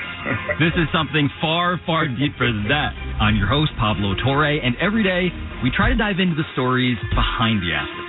The picture of him in the dugout afterwards just looked like a guy who'd had his heart ripped out. Listen to ESPN Daily wherever you get your podcasts. 1-877 Cars for Kids. KARS Cars for Kids. 1-877 Cars for Kids. Donate your car today. 1-877 Cars for Kids. KARS Cars for Kids. 1-877 Cars for Kids. Donate your car today. With car prices at an all-time high, our donors are now getting highest receipts ever. Donate at carsforkids.org, and your car can be picked up tomorrow.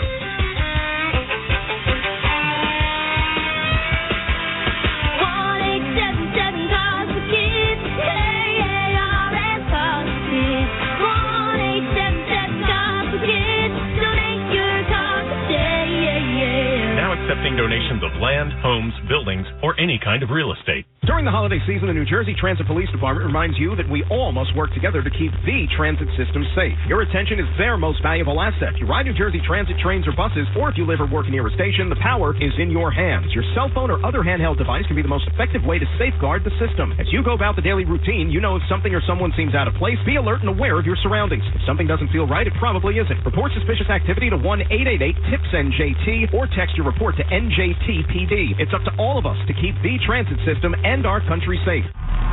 Fordham is Bronx built. Come see the Fordham Rams in action. Basketball season is here. Join them in the historic Rose Hill Gym because it's time for some basketball. The women's basketball team is ready for another successful season with Coach Candace Green leading the way. The men's team, under the direction of head coach Keith Ergo, is looking to tear it up this season. Get your tickets at FordhamSports.com/tickets or call the Rams ticket office. Again, visit FordhamSports.com/tickets or call the Rams ticket office. This is Game Night's College Football Playoff Postgame Show on ESPN Radio and on the ESPN app. Snap to J.J. McCarthy. Loads up, fires right side. It's intercepted by Bud Clark. Clark down the left sideline, 20 to the 10. Touchdown, TCU. 39-yard pick six.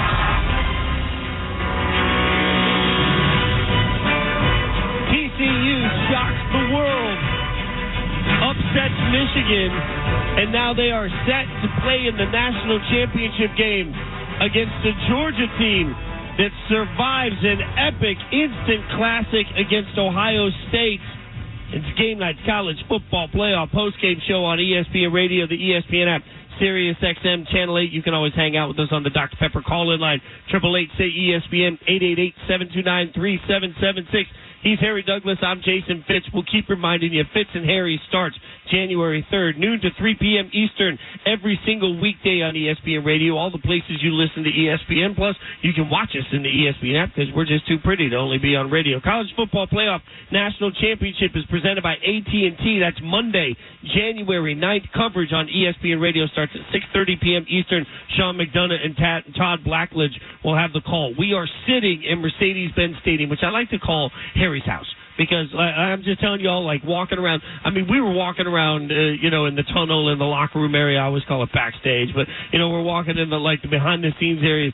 And even, like, security people walking up. It's funny. I didn't even need a pass. I don't know why I had a pass on me, because they just walking with Harry Douglas around here. You get to, like, just go wherever you want. I think we might be two of the last people standing, Harry, but the field crew working hard through the middle of the night to erase the Georgia and the college football logos in this stadium. Yeah, I got to give them a major shout out, because the Falcons play the Arizona Cardinals tomorrow, and they're doing a phenomenal job, and a job that's not easy to do, and erasing things on the football field, trying to get the field ready for the NFL game tomorrow. So I want to give this ground crew, this field crew, a major shout out, and everyone else who works at Mercedes-Benz Stadium. And you know me, you know Harry Douglas IV. Yeah, I'm speaking in third person. You know that this place means a lot to me and my family. Let me just be clear, too. For anyone that says that college football no longer values the regular season, all you had to do was see this stadium on this night, because the top overall team, the number one ranked team, gets to pick which spot they want to be in the college football semifinal. I wonder how different this game would have looked if this had been the matchup in, let's say, Arizona instead of Georgia, because we were here. It was thumping, it was loud, and it was quite certainly a home game for Georgia. Well, like my homeboys say, man, on the south side of Atlanta, not far from here, it was jumping like some jacks. Like some jack sticks. It was for the culture. For the culture, baby. 1,000% it was. And it was interesting because late in the game, and look, if you were watching earlier today, Michigan TCU, they played an incredible football game, and both of those fan bases travel with so much passion. It's great, but it's a more even split. This place, as much as we joked on our digital pregame show together that there were just different shades of red between Ohio State and Georgia, there was no doubt once this game kicked off who was here. And late in the game, when Ohio State was trying to drive, they were having communication issues because this was a home stadium. So it proves that the regular season had tremendous worth for Georgia, because it gave them a massive advantage in this football. Yeah, and if you thought it was loud throughout the game, you had to be here for that last drive for the Georgia Bulldogs offensively. Stetson Bennett started off with McIntosh, and coaches always tell you when it comes to a 2-minute drive, just get it started. He started with McIntosh. He hit Brock Bowers. He had an offsides penalty by Ohio State's defense. Karis Jackson had a big play, hit McIntosh again. And then finally, A.D. Mitchell, who is back for this team and is in full stride, scored the game-winning touchdown. This place was electrifying, and the Georgia faithful, they came out tonight. It's funny, AC, because you said on that first completion, you said just get it started. It was a 2-yard completion. I'm gonna be honest with you. You got to get it started. I looked over at HC when he said that, and I think you could hear the eyes rolling from me, and I'm like, shouldn't have doubted coach. You're right, because I'm looking at it like it's a 2-yard completion and the clock's running. Like, who cares about a 2-yard completion? Who you got to trust? I know. I got to trust. I got to trust coach. You got to trust coach, man. Coach would never leave you stranded. Yeah, well, never. There's no doubt about it. And speaking of trust, coach, I also trust Kirby Smart, the Georgia head coach. He said this with Laura Rutledge after the game. Coach, you said that your team would need to win this in the fourth quarter. It took till late in the fourth quarter, but how did they do it? Great resiliency, never say die attitude, great toughness. I mean, at the end of the day, we didn't play real well. Ohio State probably deserved to win the game, but we never quit. We never quit. We didn't play our best game. Maybe they didn't either, but we missed some field goals early that cost us. We stayed in the game and hit some big plays. I couldn't be prouder of these kids.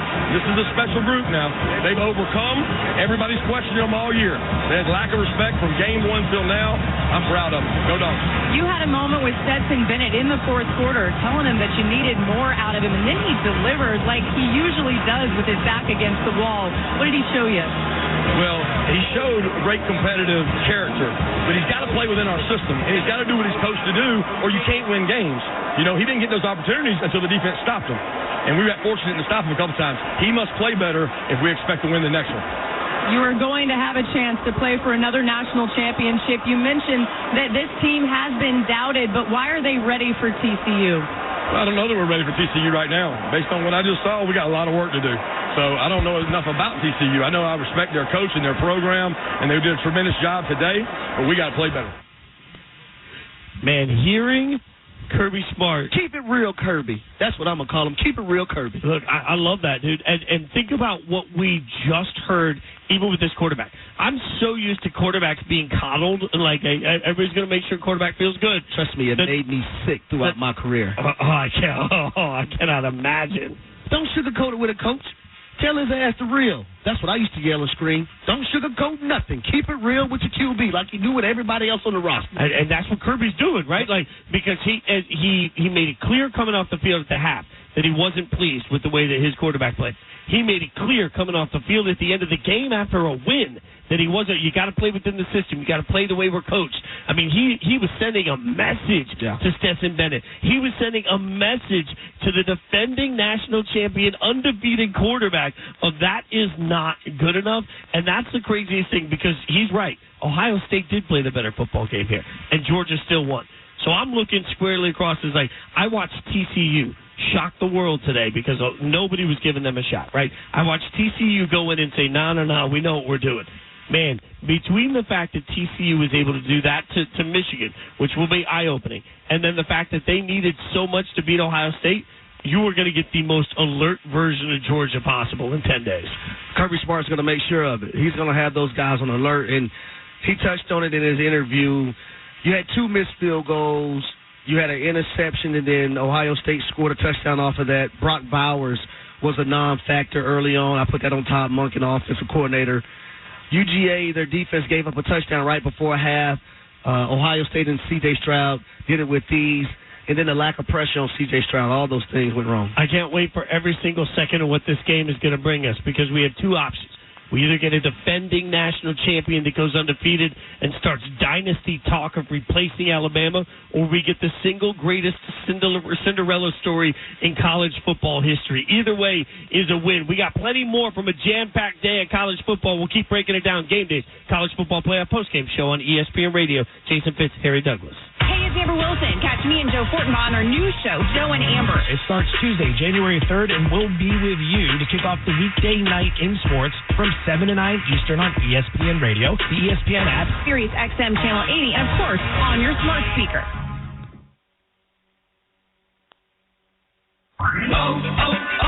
O'Reilly. The professional parts people at O'Reilly Auto Parts can recommend the best products to get you ready for winter weather. Protect your vehicle with Xerox OE antifreeze and coolant and save $2 instantly. Xerox provides the exact OE-approved coolant formulations for domestic, Asian, and European vehicles. Stop by O'Reilly Auto Parts today. O'Reilly Auto Parts. So I switched to Boost Mobile and got this free Samsung Galaxy A23 5G phone. Why do you think they call it the Galaxy? Maybe because the Samsung Galaxy A23 has a huge screen, and galaxies are huge gravitationally bound systems of stars rotating around a supermassive black hole. And the phone is free? When you switch to Boost Mobile. Cool. You lost me at gravitationally bound. Switch to Boost and get a free Samsung Galaxy A23 5G phone. Boost Mobile. Unleash your power. Limited time offer while supplies last. New customers only. Excludes tax. 1 device offer per line. Only available on certain networks. 5G not available everywhere. Additional restrictions apply. See local Boost Mobile store for details. It's Don LaGreca here for Ramsey Mazda, where it's all about the experience of driving a new Mazda from Ramsey Mazda. Come in for impressive offers during the Season of Inspiration sales event, like a new 2023 Mazda CX-5 2.5S, just $249 per month. Or save with their inventory of certified pre-owned Mazda models. Choose wisely. Choose Ramsey Mazda on Route 17 North and RamseyMazda.com. Call 888-885-2891 for lease details. MSRP $27,975. Cost excludes tax, title, and registration. Zero security deposit. VIN number P01555512. Offer ends 1/3/23. Hey, Stan, what's different with you? You seem so calm and relaxed. Yeah, my commute to the city is so easy now that I take the Coach USA bus. I work in the office 3 days a week, and Coach USA offers me the cheapest rates. 90 days to use my 40-trip commuter book. Frequent, reliable buses at convenient times. A new app to buy my tickets digitally, free parking, and the safest drivers. Not to mention, they are environmentally friendly. My life couldn't be easier, and I'm saving money. How do you think I afforded these box seats? Wow, my commute is costing me a fortune. With these gas prices through the roof, did you see the price per gallon today? Parking, tolls, I can barely afford this hot dog. Well, my friend, I think you should switch to Coach USA. Then you can buy these seats next time. For schedules and fares, go to CoachUSA.com or download the Coach USA app to buy, store, and scan your tickets. score a touchdown, everything needs to line up perfectly. No different than finding the person you want to marry. When the time comes to propose, well, do what I did. Visit the engagement experts at London Jewelers. They'll make shopping for a ring easy and help you find the end zone. Let them help you pick or design the perfect ring to fit any budget from their 2 by London collection. London Jewelers is committed to getting it just right. So visit London Jewelers today at any of their 7 locations, including the newest location at the mall at Short Hills. Mention I told you to stop by, and you'll get the Michael K. treatment. If you have ever thought about remodeling your bathroom but were worried it would take too long or cost too much, then stop worrying. Right now, Jacuzzi Bath Remodel has designed a collection of high-quality custom products and perfected the one-day remodeling experience so you can enjoy your new bathroom faster than ever before. It's a worry-free bath remodel from the most trusted brand name in the business, Jacuzzi. A jacuzzi bath system fits in your existing tub space. It's a no-mess installation with an amazing style selection, factory-certified installers, and a limited lifetime warranty. Call 800-717-4599. That's 800-717-4599 right now and get 50% off installation with no interest and no payments for 12 months. Replace that old bathtub today with a walk-in shower for a safer bathing experience. If you have lived in your home for over 15 years, it's time to remodel your bathroom. For a virtual or in-home appointment, call 800-717-4599. That's 800-717-4599. 800-717-4599. For general 98.7 ESPN contest rules, visit ESPNNewYork.com/contests. WEPN-FM, New York, a Good Karma Brands radio station. Paul Feinbaum, weekdays at 3 Eastern on the ESPN app and the SEC Network.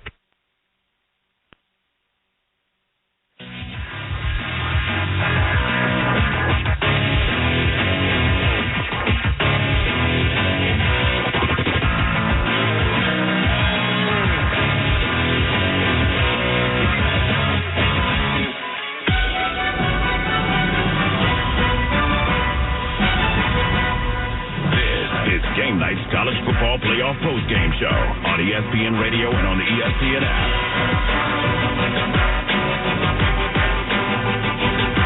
Coming into the day, I think most experts presumed that we would be looking at a national championship game that involved, or a playoff day, I should say, that involved 2 significant wins.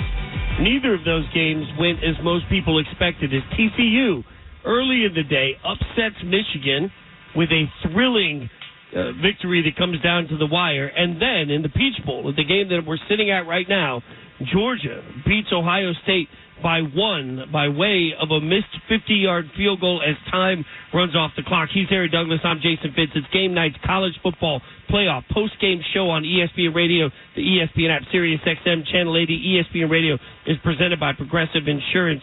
Don't forget, for all this college football conversation, tune into football action tomorrow. My beloved Raiders host the 49ers. Coverage begins at 3 p.m. Eastern on select ESPN radio stations. Real quick, Harry, we had 2 wild games that both came down to the absolute wire, and 2 games that I think a lot of people thought could be blowouts that weren't anything like what most people expected. Kudos to all of these teams for showing up and giving us what college football has not had most years. 2 great semifinal playoff games. Yeah, and for me, I can't wait till the college football playoffs expand. That's what that's telling me right now. We're at a point in college football where I think it's a lot of parity, and you're going to have a lot of teams that can compete